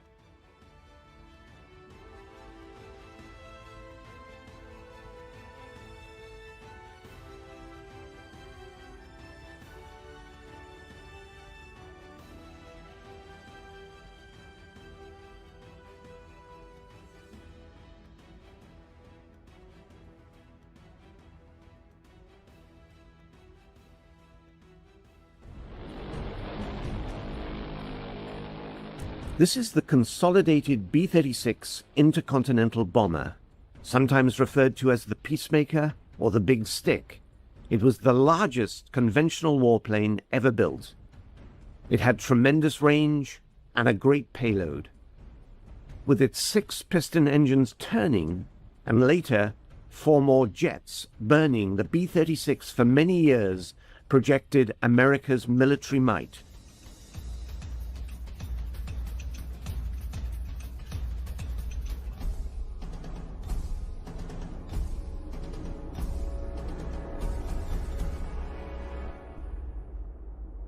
It was a monstrous airplane. It had 6 engines, and they were pusher props. Now later on, they hung jet pods on the ends of the wing, but the early models were all piston engines, pushers. It was a huge airplane, and it was designed then to carry atomic weapons. But by the mid-50s, its sheer size, cruciform shape, and middling performance worked against it in a world of pure jets. However, in its heyday, the 36 was the very pinnacle of successful giantism. Rather surprising given that a decade and a half earlier, the United States had all but abandoned the idea of operating massive aircraft known as XBLRs, or the Experimental Bomber Long Range. The first attempt, the XBLR-1, resulted in the Boeing XB-15. This was an ambitious and useful experiment that demonstrated the importance of 4-engined bombers. The XB-15 carried a crew of 10. However, its 150-foot wingspan proved too large for practical use.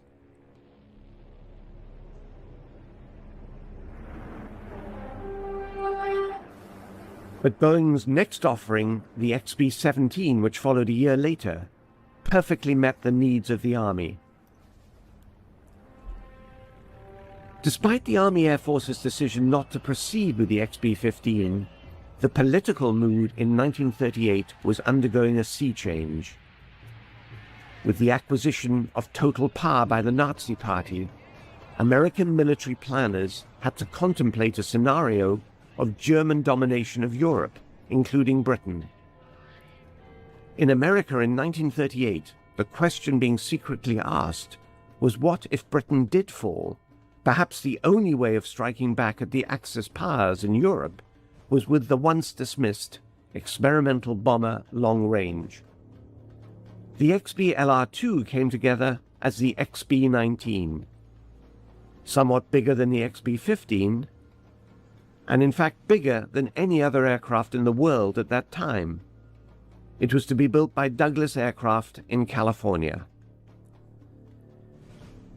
However, by the time the B-19 first flew, the Battle of Britain had already been won, when a few hundred pilots of RAF Fighter Command were just able to halt the Nazi juggernaut. Notwithstanding these events, the B-19 project continued.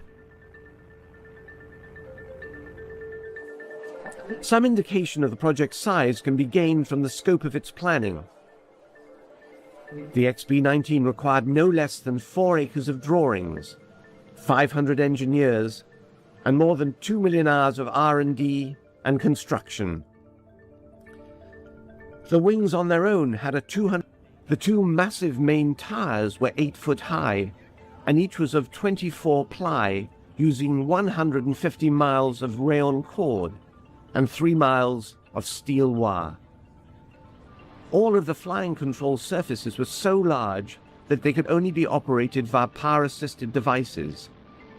The rudder alone took up an area of 237 square feet of movable surface. To communicate within such a large aircraft, it was necessary to install a 24-set telephone system and a loudspeaker cum fire alarm warning device. And to enable missions of up to 3 days and accommodate at least 13 crew, it was necessary to have a galley, a wardroom, as well as a bunk room. Such were the proportions of what Douglas liked to refer to as their hemispheric defender. In theory, this behemoth flying machine could fly more than 1/3 of the distance around the world without refueling, perhaps reaching parts of Europe and the return trip too.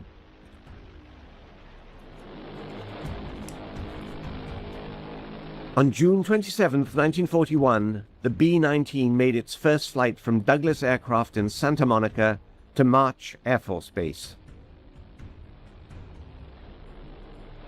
Despite various suggestions to the local press at the time, the B-19 was really a proof-of-concept aircraft to explore what could be learnt about building giant aircraft.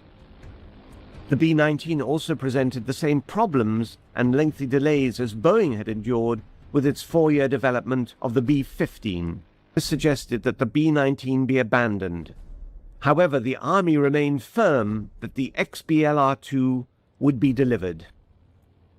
In fact, the Douglas Company's view may have been quite sound, as the war had necessitated that the 2 prototype long-range bombers be ordered 6 months before the B-19 ever flew. The Northrop B-35 and its competitor, the enormous consolidated B-36, would use whatever data could be migrated from Douglas.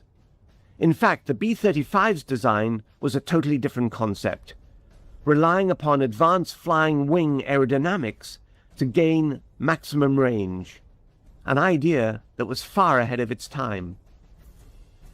Nevertheless, it was the consolidated XB-36 which the Air Force adopted. It was a symbol of pure 1940s giantism, and likely would have benefited from some of the ideas incorporated in the B-19. However, it was a virtual flying gas tank, carrying with it all the fuel it needed for a there-and-back European mission. The Second World War had come and gone before consolidated giant reached production, and as Britain did not fall to Germany, the 36's absence had no impact on the conflict, although its presence became critical in the Cold War that followed. It was during this potentially cataclysmic test that America's peacemaker really came of age. The newly formed Strategic Air Command under General Curtis LeMay would regularly fly to far distant territories just to demonstrate its enormous reach. It was all a very effective show of force, although by the mid-50s, one that was starting to be questioned. The airplane flew like a glider. It was easy to fly. Anybody could have flown it with 5 hours of stick time. It was a beautiful airplane. It's good that they never had to fly military missions even with the 4 jet engines which were placed on later. The success of an earlier Strategic Air Command gamble with the B-47 Stratojet medium bomber demonstrated the need for a faster swept-wing, all-jet-power heavy bomber. Yet Consolidated felt they could still provide a ready answer. The B-60 arrived after a standard 36 fuselage was married to swept wings and tail surfaces. It was propelled by 8 turbojet engines. The concept would have been economical, but advances in in-flight refueling made it no longer necessary for massive fuel loads to be carried. The age of giantism was coming to an end. Strategic Air Command wanted a smaller, faster and more sophisticated heavy bomber, and Boeing's B-52 Stratofortress fitted the bill. And in terms of years of service for dollars spent, the B-52 was able to adapt and evolve in a way Convair's Big Stick never could. Still, credit where it's due. The B-36 was for a number of years America's sole intercontinental bomber and served as an effective deterrent, appropriately earning the type its other nickname, the Peacemaker.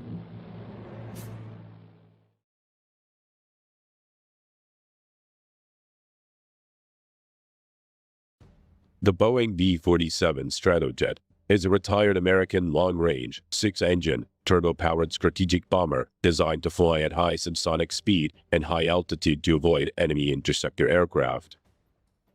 The primary mission of the B-47 was as a nuclear bomber capable of striking targets within the Soviet Union. The Boeing B-47 Stratojet was the perfect strategic weapon for its time, so feared by its enemies that the bomber never had to perform its lethal nuclear mission.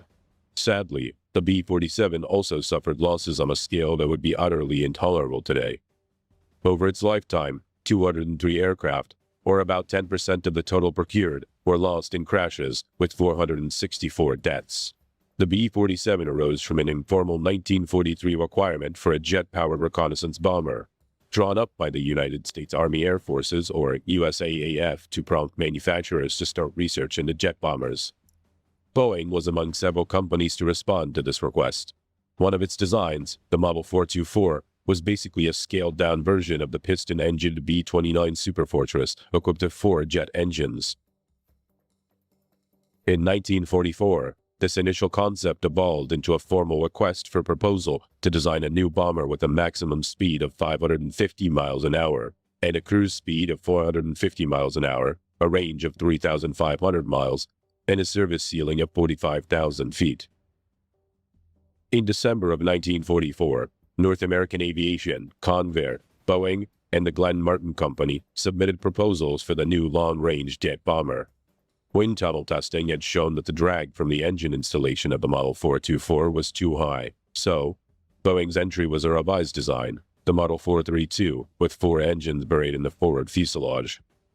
The USAAF awarded study contracts to all 4 companies, requiring that the North American and Convair concentrate on 4 engine designs to become the B-45 and the XB-46. While Boeing and Martin were to build 6-engined aircraft, the B-47 and the XB-48. The power plant was to be General Electric's new TG-180 turbojet engine. In May 1945, the von Kaumann mission of the Army Air Forces inspected the secret German aeronautics laboratory near Braunschweig. Von Kaumann's team included the Chief of Technical Staff at Boeing, George S. Schreier. He had heard about the controversial swept-wing theory of R.T. Jones at Langley, but seeing German models of swept-wing aircraft and extensive supersonic wind tunnel data, the concept was decisively confirmed. He wired his home office, stopped the bomber design, and changed the wing design. Analysis by Boeing engineer Vic Gansa suggested an optimum swept-back angle of about 35 degrees. Boeing's aeronautical engineers modified the Model 432 with swept wings and a tail to produce the Model 448, which was presented to the USAAF in September 1945. It retained the 4 TG-180 jet engines in its forward fuselage, with 2 more TG-180s in the rear fuselage. The flush-mounted air intakes for the rear engines were inadequate, while the USAAF considered the engine installation within the fuselage to be a fire hazard. The engines were moved to streamlined pylon-mounted pods under the wings, leading to the next iteration, the Model 450, which featured two TG-180s in a twin pod mounted on a pylon about a third of the way outboard on each wing, plus another engine at each wingtip. The Army Air Force liked this new configuration, so Boeing's engines refined it, moving the outer engines further inboard about 3/4 of the wingspan. The fin wings provided no space for tricycle main gear to retract, so it would have needed a considerable bulge in the fuselage after the bomb bay for lateral stability. The only way to get a bomb bay long enough for an A-bomb was to use a so-called bicycle landing gear. The two main gear assemblies arranged in a tandem configuration and outrigger struts filled to the inboard engine pods. As the landing gear arrangement made rotation impossible, it was designed so that the aircraft rested on the ground at the proper angle for takeoff. Pleased with the refined Model 450 design, in April 1946, the USAAF ordered two prototypes to be designated XB-47. Assembly began in June 1947. The first XB-47 was rolled out on September 12, 1947. According to the aviation authors, Bill Gunston and Peter Gilchrist, Boeing subjected the first prototype to one of the most comprehensive ground test programs ever undertaken. The XB-47 prototype flew its first flight on the 17th of December 1947, with test pilots Robert Robbins and Scott Ulster at the controls. It lasted 27 minutes, flying from Boeing Field in Seattle to Moses Lake Airfield in central Washington state. While not experiencing major problems, the emergency hot wire system was needed to raise the flaps and the engine fire warning indicators falsely illuminated. Robbins stated that it had good flight characteristics. Robbins had been skeptical about the XB-47, saying that before his first flight, he had prayed, "Oh God, please help me through the next 2 hours." Robbins soon realized that he had an extraordinary aircraft. Chuck Yeager also flew the XB-47, noting it was so aerodynamically clean that he had difficulty landing on the Edwards Lake bed. In February 1949, Russ Schley and Joe Howell broke all coast-to-coast speed records, flying from Moses Lake Air Force Base to Andrews Air Force Base, averaging 607.8 miles per hour. During an early flight test, the canopy came off at high speed, telling pilot Scott Ulster. The aircraft was safely landed by the co-pilot. The accident resulted in a canopy redesign and the hiring of pilot Tex Johnston as chief test pilot. The second XB-47, designation 46066 prototype, first flew on the 21st of July 1948, and, following its delivery to the USAF in December of that year, served as a flying testbed until 1954. Its final destination was Chanute AFB, where it was used as a maintenance and familiarization aircraft. The second prototype was equipped with the more powerful General Electric J47GE-3 turbojets. The first prototype was later retrofitted with these engines. Flight testing of the prototypes was careful and methodical, since the design was so new in so many ways. Both XB-47 prototypes were test-flown at Edwards Air Force Base. The first XB-47, designation 46-065, was disassembled and scrapped in 1954, making the second prototype, 46-066, the sole surviving XB-47. In late 2015, the Flight Test Historical Foundation began fundraising to purchase XB-47 for relocation to the Flight Test Museum at Edwards Air Force Base. The purchase was completed in August 2016, and, on September 21st, the aircraft arrived at Edwards Air Force Base for reassembly, restoration, and eventual display at the Flight Test Museum. By mid-1948, the USAF's bomber competition had already been through one iteration, pitting the North American XB-45 against the Convair XB-46. The expectation was that the B-45 production would be terminated if either of the remaining two designs in the competition, the Boeing XB-47 and the Martin XB-48, proved superior. It is sometimes claimed that the final production decision was made as a result of Boeing President Bill Allen inviting USAF General K.B. Wolf, in charge of bomber production, for a ride in the XB-47. A formal contract for 10 aircraft was signed on the 3rd of September 1948. The XB-47, which looked nothing like contemporary bombers, was described by Boeing as a sleek, beautiful outcome that was highly advanced. The 35-degree swept wings were shoulder-mounted, the inboard turbojet engines mounted in the twin pods at about a third of the span, and the outboard engines slightly near the wingtip. This arrangement reduced the bending moment at the wing's roots, saving structural weight. The engine's mass acted as counterflutter weights. Its maximum speed was limited to 787 kilometers an hour to avoid control reversal, where aileron deflections would cause the wings to twist and to produce a roll in the opposite direction to that desired by the pilot. The wings were fitted with a set of Fuller flaps that extended well behind the wing to enhance lift at slow speeds. The flight control surfaces were powered, augmenting the pilot's inputs and reducing the extension required to overcome the forces involved. The XB-47 was designed to carry a crew of 3 in a pressurized forward compartment, a pilot and a co-pilot, in tandem, in a long fighter-style bubble canopy, and a navigator in a compartment in the nose. The co-pilot doubled as a tail gunner, using a remotely controlled radar-directed tail gun, and the navigator as a bombardier. The bubble canopy, which provided a high level of visibility to the pilots, pitched up and slid backwards. As the cockpit was high off the ground, the crew entered via a door in a ladder on the underside of the nose. The extreme front of the nose was initially glazed for visual navigation and bomb sighting, but this requirement was soon deleted together with the glazing. Most production versions had a metal nose with no windows. A K-series bomb sight provided integrated radar navigation and visual navigation. The optical portion extended through the nose in a small dome. During the late 1940s, the bomber was hailed as the fastest of its class in the world. The first prototypes were fitted with General Electric's J-35 turbojets, the production version of the TG-180, with 3,970 pounds of thrust.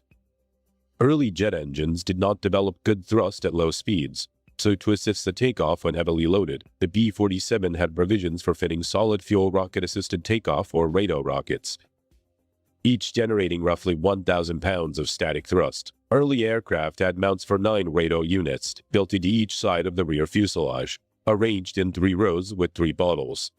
Most of the space within the upper fuselage was taken up by self-sealing fuel tanks, the wing having been deemed unsuitable for storing fuel. The performance of the Model 450 was projected to be so good that the bomber would be as fast as fighters than on the drawing board. Thus, the only defensive armament was to be a tail turret with 250 caliber or 12.7mm AN-M2 Browning machine guns, which would in principle be directed by an automatic fire control system. The 2 XB-47s were neither fitted with combat equipment nor tail turrets, as they were engineering and flight test aircraft only. The total bomb load capacity was to be 25,000 pounds. Production aircraft were to be equipped with modern electronics for navigation, bombing, countermeasures, and turret fire control. Navigation was more difficult than on earlier aircraft due to the higher speed involved. One problem with the aircraft was that at higher altitudes, where the pure turbojet engines could produce good fuel economy, the wing was very compromised. At the top of the B-47's envelope, about 35,000 feet, it was coffin corner. That means at this level, which produced the most range at most weights due to fuel consumption, there was an envelope of 9.3 kilometers an hour between maximum Mach and stall speed. For the B-47 to cross the Atlantic Ocean, it had to be flown this high. Due to its rudimentary autopilot, the pilot had to leave it turned off and spend up to 8 hours diligently monitoring the airspeed and adjusting the throttles to avoid going into stall. The aircraft was so aerodynamically clean that the rapid descent from higher cruise altitude to the landing pattern required dragging the deployed rear landing gear. The relatively high wing loading required a high landing speed of 330 kilometers an hour. To shorten the landing roll, USAF test pilot Major Guy Townsend promoted the addition of a 32-foot German-invented ribbon drag chute. Thrust reversers had not been developed at this time. For the same reason, the B-47 was the first mass-produced aircraft to be equipped with an anti-skid braking system. A related problem was that the aircraft's engines would have to be throttled down on landing approach. Since it could take as long as 20 seconds to throttle them back up to full power, the bomber could not easily do a touch-and-go momentary landing. A 16-foot approach chute drogue parachute, provided aerodynamic drag so that the aircraft could be flown at approach speeds with the engines throttled and ready to spool medium power. On the ground, the pilots used a 32-foot brake chute. The brake chute could be deployed to stop the aircraft from porpoising or bouncing after a hard landing on the front nose gear. Training typically included an hour of dragging the approach parachute around the landing pattern for multiple practice landings. The USAF Strategic Air Command operated multiple B-47 models from 1951 through 1965. Upon entry to service, its performance was closer to that of the contemporary fighters than the extant B-36 Peacemaker bomber, setting multiple records with ease. It handled well in flight, the controls having a fighter-like light touch. The large bubble canopy enhanced the flying crew's vision and gave a fighter-like feel, but also caused the internal temperature variations for the crew. In 1953, the B-57 became operational. It was so sluggish on takeoff and too fast on landings, an unpleasant combination. If landed at the wrong angle, the B-47 would bounce fore and aft. If the pilot did not lift off for another go-around, instability would quickly cause it to skid onto one wing and cartwheel. Because the wings and surfaces flexed in flight, low-altitude speed restrictions were necessary to ensure effective flight control. Initial mission profiles included the locked bombing of nuclear weapons. As the training for this imposes repeated high stress on the aircraft, the airframe lifetime would have been severely limited by metal fatigue, and this maneuver was also eliminated. Improved training led to a good safety record, and few crew felt the aircraft was unsafe or too demanding, but apparently there were some air crews who had little affection for the B-47. By 1956, the USAF had 28 wings of the B-47 bombers and 5 wings of B-47 reconnaissance aircraft. The B-47 was the first line of America's strategic nuclear deterrent, often operating from forward bases in the UK, Morocco, Spain, Alaska, Greenland, and Guam. B-47s were often set up on the 1/3 alert, with a third of operational aircraft available sitting on handstands or an alert ramp adjacent to the runway, landed with fuel and nuclear weapons, crews on standby, ready to attack the USSR at short notice. Crews were trained to perform minimal interval takeoffs, one bomber following another into the air at intervals of as little as 15 seconds to launch as fast as possible. MITO could be hazardous, as the bombers left wingtip vortices and general turbulence behind them. The first-generation turbojet engines, fitted with water injection systems, also created dense black smoke. The B-47 was the backbone of SAC until 1959, when the B-52 began to assume nuclear alert duties and the number of B-47 bomber wings started to be reduced. B-47 production ceased in 1957, though modifications and rebuilds continued. Operational practice for B-47 bomber operations during this time went from high-altitude bombing to low-altitude strike, which was judged more likely to penetrate Soviet defenses. Crews trained in pop-up attacks, coming in at low level at 787 kilometers an hour and then climbing abruptly near the target before releasing a nuclear weapon. One of the more notable mishaps involving a B-47 occurred on the 5th of February 1958 near Savannah, Georgia, in the so-called 1958 Tybee Island B-47 crash. A B-47 based at Homestead, AFB, Florida, was engaged in a simulated combat exercise against an F-86 fighter. As was the practice at the time, the B-47 was carrying a single 76,000-pound or 3,400-kilo Mark 15 nuclear bomb without its core. During this exercise, the two aircraft collided. The F-86 crashed after the pilot ejected, while the B-47 suffered substantial damage, including loss of power in one outboard engine. After 3 unsuccessful landing attempts at Hunter Air Force Base, the bomber pilot had to soft-drop the Mark 15 weapon off the coast of Savannah, Georgia, near Tybee Island, after which the B-47 landed safely. Despite an extensive 9-month search, the unarmed bomb was never found. Additional fatigue problems appeared later, especially in the upper fuselage longerons, but for the most part, B-47s were cleared for flight.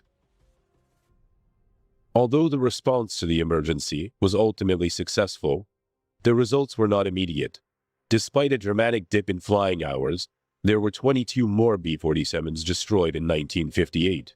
Not until 1960 did the corrective efforts take full effect, and as the B-52 fleet grew, economics dictated that the B-37 phase-out would follow. By 1966, only 16 B-47s were left operating. For a time, the B-47's high performance and diligent crew provided the United States with overwhelming strategic advantage. But the experience was a sobering one. SAC learned from it. It vastly improved training and flying safety procedures, and the B-52 quickly became the Air Force's principal nuclear bomber.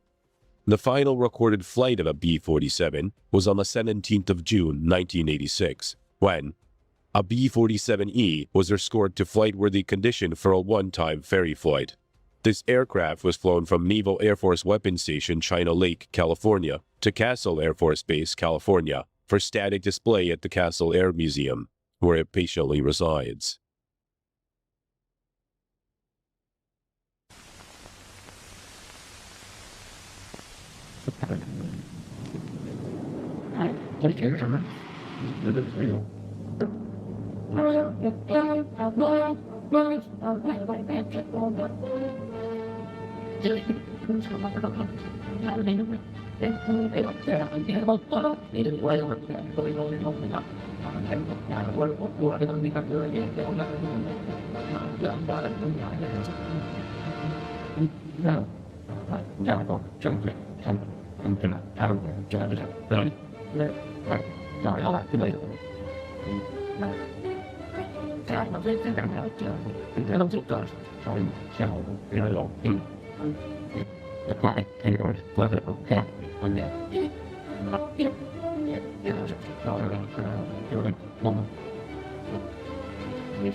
One thing you'll find, certainly flies a lot different than the airplanes you've been working with before.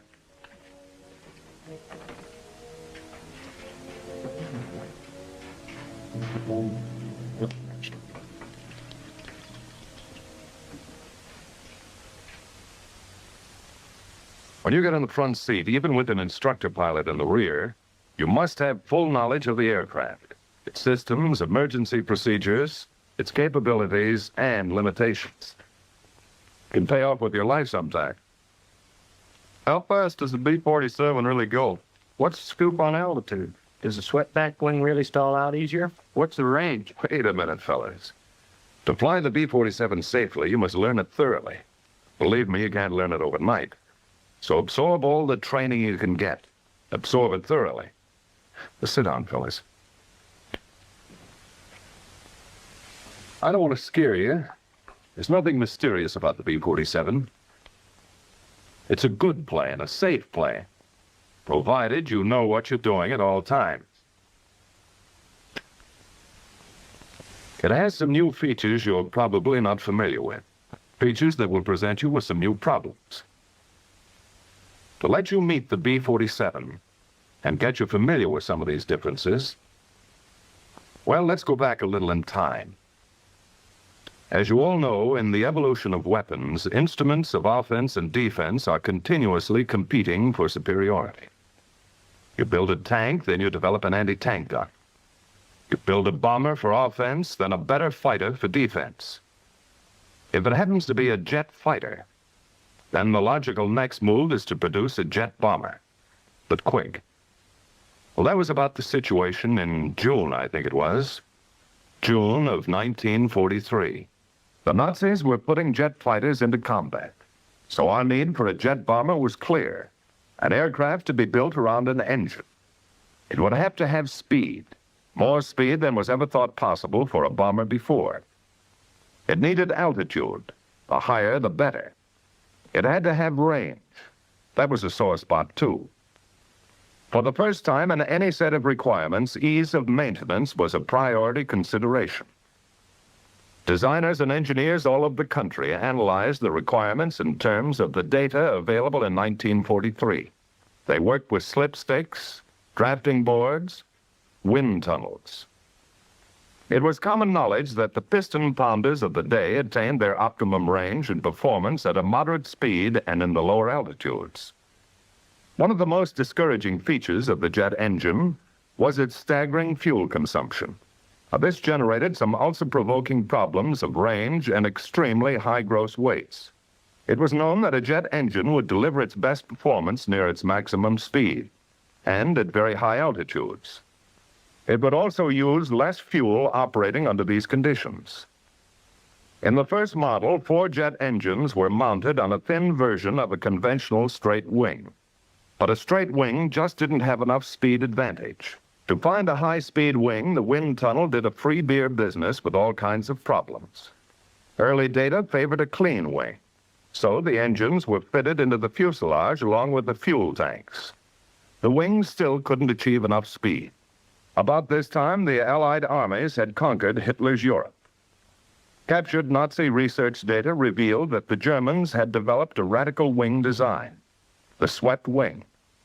The plans indicated that the wing could withstand extremely high speeds. Wind tunnel tests confirmed this fact, but it also revealed some sobering problems of sweepback.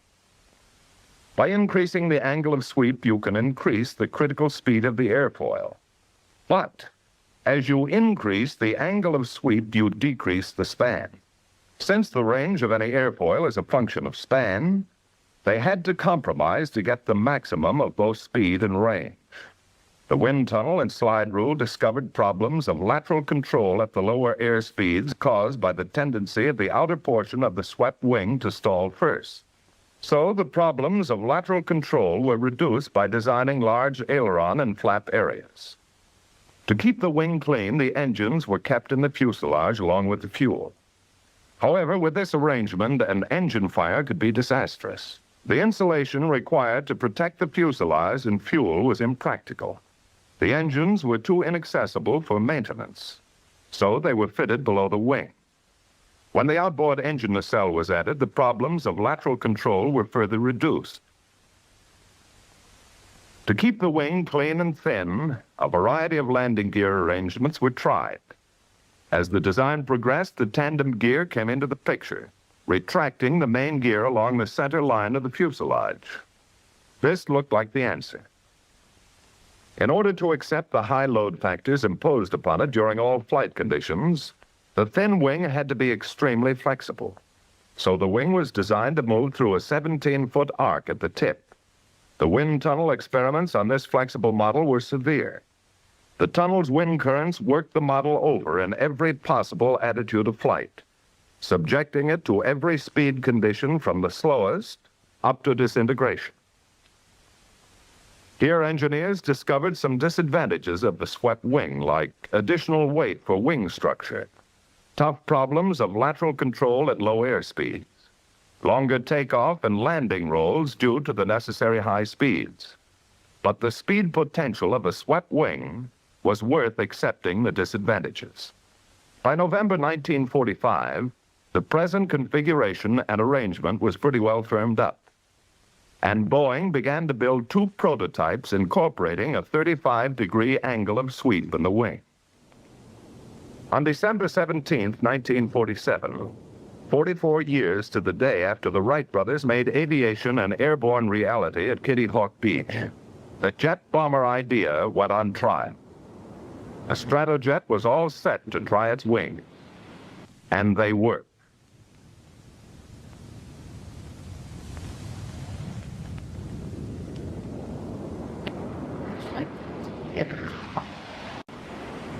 A bomber designed to have a margin of performance over all other aircraft. An offensive flying machine designed to aggravate the interception problem of fighters and frustrate every possible defense for years to come. It didn't take long to realize that we had the offensive weapon we ordered, that the Air Force had become landlord of the fastest bomber in the world.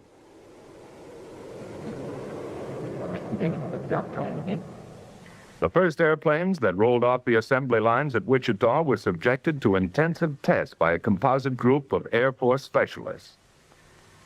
They learned the airplane the hard way during extensive, sometimes merciless, operational suitability tests. A lot of plain old hard work to learn if it was a safe airplane, how to maintain it, what supplies, facilities, and personnel were needed. The test program paid off in a big way for the Air Force. Sizable dividends in knowledge and experience. For instance, they learned some very important facts about landing. Don't land the front gear first. If you do, the rear gear is forced down and the airplane is flying again at a dangerous angle of attack. Under normal conditions, don't pull the drag chute in the air, because it will decelerate the plane into a stall condition and may prove dangerous if the plane is too high. The chute can correct for many things in a landing, such as drifting in a crosswind, bounce on landing, or too fast an approach. However, it should not be used as a pilot error corrective measure. With their test, the men of the project were able to discover many of the shortcomings and limitations of the B-47 early, so that the manufacturer could correct for them and minimize the modifications necessary on the mass production model. Here's a bird that will perform successfully if you, the people who will make the decisions at the controls, will only spend the effort to learn and adapt to a new set of flying problems and characteristics. That's your mission. When you've completed that mission, you'll be B-47 crew members yourselves. You know, the B-47 is a pretty outstanding airplane on the ground, too. It's covered with maintenance access panels to help the men behind the flying crews to do their jobs in less time than previous bombers required. Packing that handy drag chute is no problem either. It's almost as easy as putting dirty clothes in a barracks bag. Your B-47 needs an amazing volume of fuel for a long-range operation. In a jet airplane, fuel is a critical item. Every phase of your mission plan, range, endurance, as well as takeoffs and landings, gives fuel quantity a high priority. So your cockpit fuel gauges read in pounds and not in gallons. This lets you know at a glance the weight of the fuel available in your tanks, and what's more important, the amount of power you have to complete your mission. Now that you're here to become B-47 crew members, it won't be long until you find out for yourselves that operating a B-47 is an elaborate and serious enterprise. So you plan seriously for every detail of the mission. Just keep in mind that with the high speed and limited fuel, your mission plan for this aircraft has to be right the first time. Now, actually, a B-47 mission plan is less complicated, but a lot more critical than mission plans for the aircraft you have been flying. Anyone who has flown the airplane on a few missions will tell you that you can get the complete advantages out of every feature of the B-47 if you will plan every phase of its operation. In the air, you know, you're going to be your own flight engineer. Even so, planning your missions in a B-47 is really simpler than with previous bombers. You don't have the old string of problems like cowl flaps, mixture controls, manifold pressure, and so forth. But you do have some new problems to consider with the airplane. And you'll have the solution right with you, as standard an item as your oxygen mask and crash helmet. If you're serious with your mission plan, it's like a guarantee in writing that you'll be getting the maximum performance out of the airplane. There's only one altitude for the best range. Since it's based largely on gross weight, your mission plan figures the fuel you're going to use for taxi and takeoff, and during climb to altitude. In order to maintain your optimum altitude at all times, you allow for the rapid decrease in gross weight by use of a climbing flight plan.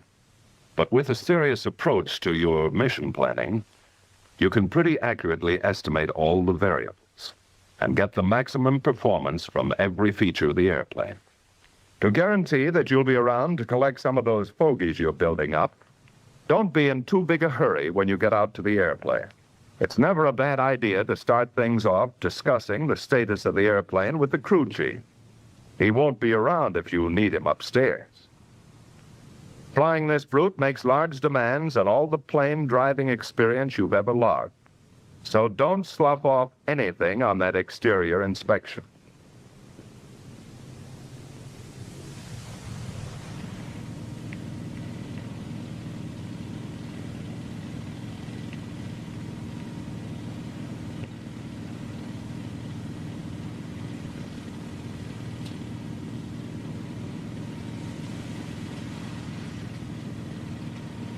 The three people who will make this piece of machinery a powerful tactical weapon will spend their flying time in an inner pressurized capsule, set high in the forward section. The cockpit checklist is designed to save time and fuel on the ground, because every minute the engine runs on the ground cuts a big chunk off your flying range. To complete the cockpit check requires interphone conversation between the three crew members and the man on the ground. Let's have an interphone check. Co-pilot ready. Navigator all set. Crew ready. Ready to check surface control. Boost off. Right aileron up. Left aileron down. When you're flying at high speeds, the air exerts an extremely heavy force on all the control surfaces. In this airplane, you have the option of greatly reducing the effort involved by cutting in the hydraulic power control system, the boost, to all the control surfaces. The newness of the airplane, with its new pattern of flying characteristics, required a new kind of control surface, the flaperon. They're practically identical to the flaps in every way, but their function is unique. They're available to minimize and perhaps eliminate a potentially serious problem of maneuvering the B-47. The basic problem is simply this. On a swept wing, the center of lift tends always to shift outboard. At low air speeds, in a stall for example, the still air on the top surface of the wing moves toward the wing tips and literally piles up. With the surface power control on, the flaperon, once extended, will rotate upward when the aileron on its side goes up over 5 degrees. The flaperon actually spills the still air before it can pile up and create a serious lateral control problem at low air speeds. You don't have to allow any time for engine warm-up. Once these jets are fired up, they're ready to fly. They do have a mean streak, so clear the danger areas well ahead and behind the engine and go to it. Ready to start number 4. Co-pilot ready. We're on clear and ready. Energizing number 4.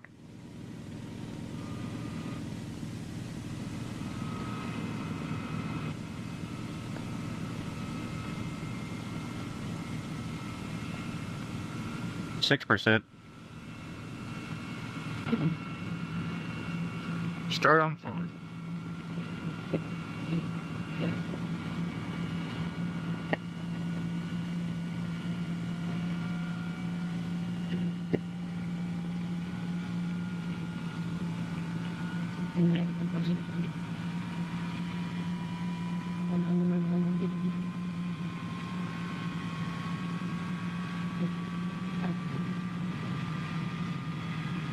Turn around number 4, ready for 5. Don't be in too big a hurry to get them all there. There's no easier way to wash out a jet engine than poor starting technique.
Taxi out with 2 engines. The minimum thrust to start a ground roll and still hold down fuel consumption. The problem of directional control while taxiing this airplane is different too. Neither differential braking nor differential engine thrust will steer a tandem gear. So the forward gear is steerable hydraulically with the rudder pedal. The ratio of steering rotation is selected by the pilot. 120 degrees swing for towing, 120 degrees for taxiing, and 12 degrees for takeoff and landing.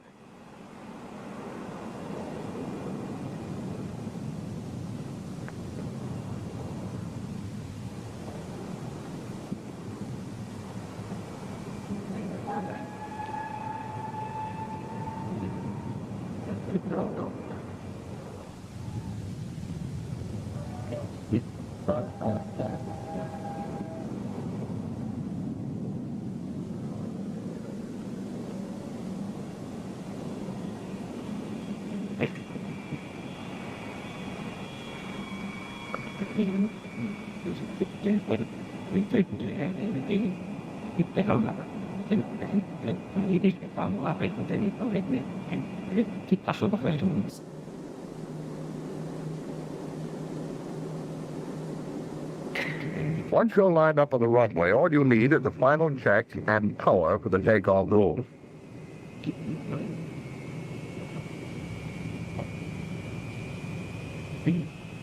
The takeoff attitude of the plane is fixed.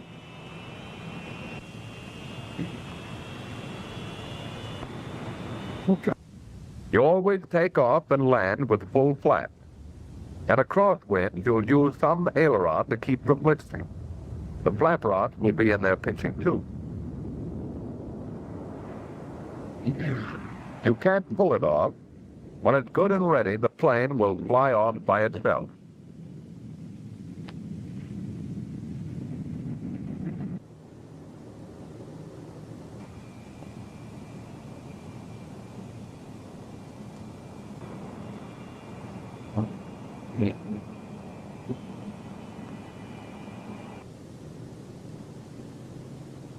You never have to milk up the flap.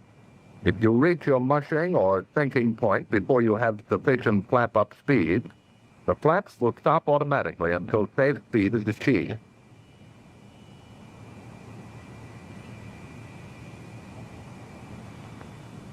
Because of the inefficiency of jet engines at low air speeds, the plane requires a considerably longer ground roll. The airplane was designed to have a maximum gross takeoff weight of over 180,000 pounds. Gross weight, runway elevation, and outside air temperature have a large effect on takeoff distance.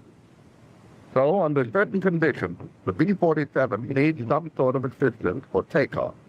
In your mission plan, you determine your optimum speed for firing the unit. When you're ready, they fire simultaneously by a single switch.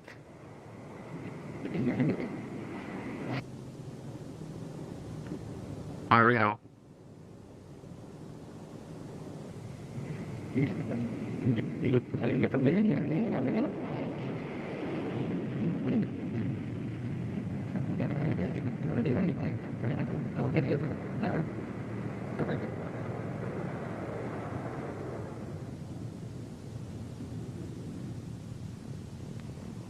Your fuel consumption can be 3 times as great at sea level as at high altitude. Since the only way to lean out is to go up, climb to optimum cruise altitude as quickly as possible. Of course, the best indicated climb speed will decrease with altitude. So take it up at the airspeed you figure to be best in your mission plan. From here on, there are only 2 things that will affect range: your throttle and your altitude. At altitude, you'll get the maximum range and performance out of the airplane by following the gradual climbing flight path you sketched in your mission plan. So after leveling off, stay at a constant Mach number and a pretty constant power setting. There's something else you're going to appreciate about this airplane. Danger from engine fire is greatly minimized. For one thing, all the fuel aboard is in the fuselage. So if you ever have a fire, all you need to do is cut off the flow of the fuel to the engine and isolate the engine with the fire button, and the fire should go out. No CO2 required. In a B-47, you're flying the fastest and safest means of round-trip transportation from a forward base to any target in the world. Speed and altitude are your principal defense. You have a comfortable margin on almost everything else that flies. Many times on your missions, you're going to want it to operate as close to the speed of sound as possible. Practical and safe. There's an interesting point about that. One I didn't know about before anyway. It seems a curious old German scientist named Mach discovered that the speed of sound varies with the temperature of still air. Generally speaking, as you go up into the higher altitudes, the air gets colder and the speed of sound decreases. In the new group of expressions you'll be picking up around here, the speed of sound is known as Mach 1. Your B-47 is built to safely approach a certain percentage of Mach 1. Knowing how to operate within your allowable percentage is going to help you become one of those ripe old pilots someday. The percentage you are allowed is about as critical as your paycheck. As a matter of fact, your critical speed is called your critical Mach number. The airplane has a purposeful instrument called a Mach meter, which calibrates your true airspeed in terms of Mach. It saves a lot of mileage on your slide rule and lets you know at any time the ratio between the speed you're flying and the speed of sound. For example, at 0.75 Mach, you're moving along at 75% of the speed of sound at your altitude. B-47 stall characteristics are good. They do have one feature, though, that you'd better dig in and learn all about. An aerodynamic effect called buffeting. On the B-47, it amounts to a vibration all over the airplane that can build up to a violent and dangerous shaking under certain conditions. It starts when the smooth airflow across the airfoils begins to separate in any stall. As the flow separation increases, drag increases rapidly, and the airplane begins to buffet. If it gets to an advanced stage, the controls become ineffective. In a high-speed stall, advanced buffeting means that you're on the edge of serious trouble because you're approaching your critical Mach number. All airplanes have a critical Mach number, but very few have the power to reach such a high speed. But the B-47 has more than enough power to reach its critical Mach. To get the most efficient use of the airplane's capabilities, you have to fly at a speed that is very close to your critical Mach number. You can slip the B-47 right up next to its critical Mach limit and either cruise there safely or clobber yourself. It's your own personal choice to make. If you ever do get in trouble, here's what's happening. As a multi-engine jet jockey, you have to fly inside a couple of rigid speed curves. On one side, your stall speed increases with altitude. On the other, high-speed buffeting speed decreases with altitude. The higher you go, the narrower the operational range gets between a high and low-speed stall in level flight. It's possible to reach an altitude where you will stall out in level flight. If you do get up against your critical Mach number and into buffeting, it takes time to back off. To slow down in a reciprocating airplane, normally all you had to do was either decrease power or climb. But in a jet airplane, to minimize the possibility of flameout, your minimum RPM automatically gets higher with altitude. So at the higher altitude, even with the throttles back to idle, you will be cruising at a very high RPM. To climb would only put you farther into the corner. Because of pilot fatigue on the return from a mission or pilot error anytime, you can lose track of Mach number and the other variables until you have too much of all of them on your hand. For safety reasons, you have to keep an eye on the key instrument all the time.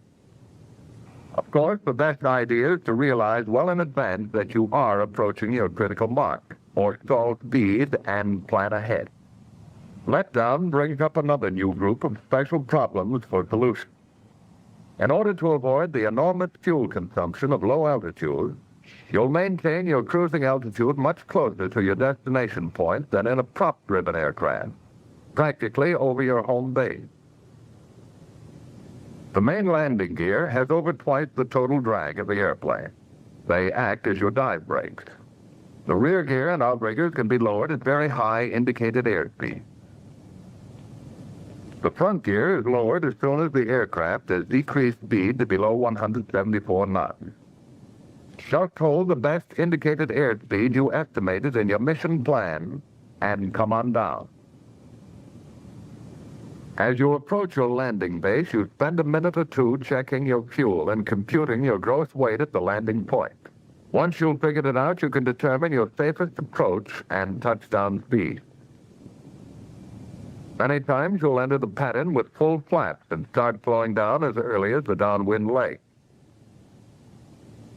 Slowing the B-47 down, even in a power-off condition, is a time-consuming operation because there's no prop drag to help you, and the airplane is so clean. We have some pretty strong reasons for a well-calculated approach and landing. Remember this. Every 5 knots of excess airspeed costs you 1,000 feet of runway.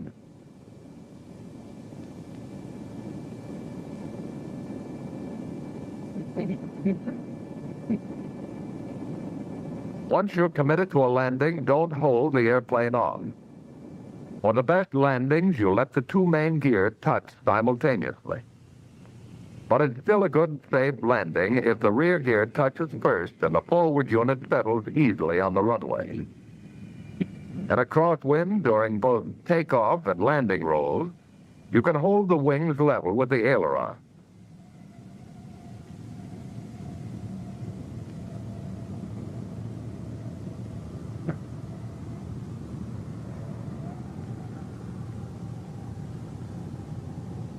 Jet engines produce a sizable thrust, even at idle RPM settings. It takes about twice as long to go from idle to 100% as from 50% to 100%. So maintain about 50% RPM until you're certain of landing or going around. Remember, there's no lift across the wing from propeller. So if it's necessary to refuse a landing, decide it as early as possible and open the throttle.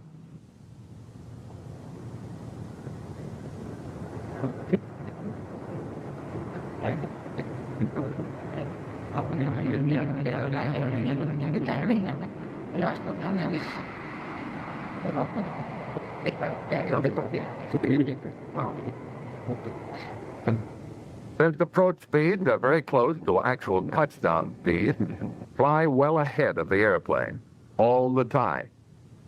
The jet engine flow reaction time doesn't allow you the privilege of last-minute decision. Plan ahead. Remember, if your decision to go around is too late, you'll have to allow the plane to touch the runway after you apply full throttle. You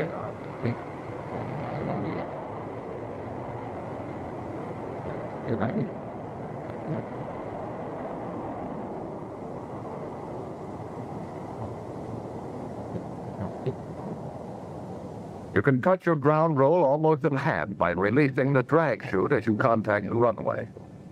It made a lot of good landings and safe landings out of potentially bad or dangerous ones. Remember, the chute can correct many errors like bounce, deviation in a crosswind, or a landing that's too fast. It's most effective at higher speeds, so get it out as soon as you can. If necessary, anti-skid brakes and chute can be used simultaneously. However, it saves a good deal of tire and brake wear if you wait until the plane has decelerated a good deal before applying the brakes. In the evolution of weapons, the instruments of offense and defense are competing continuously for superiority. The arsenal of flying machines, the advantage of speed has formerly been the exclusive province of fighting. B-47 is the new concept, the new advantage for round-trip bombing missions. For a long time to come, the B-47 will be the best answer, possibly the best solution, for the largest problems of delivering bombs to target and getting flight crews home safe.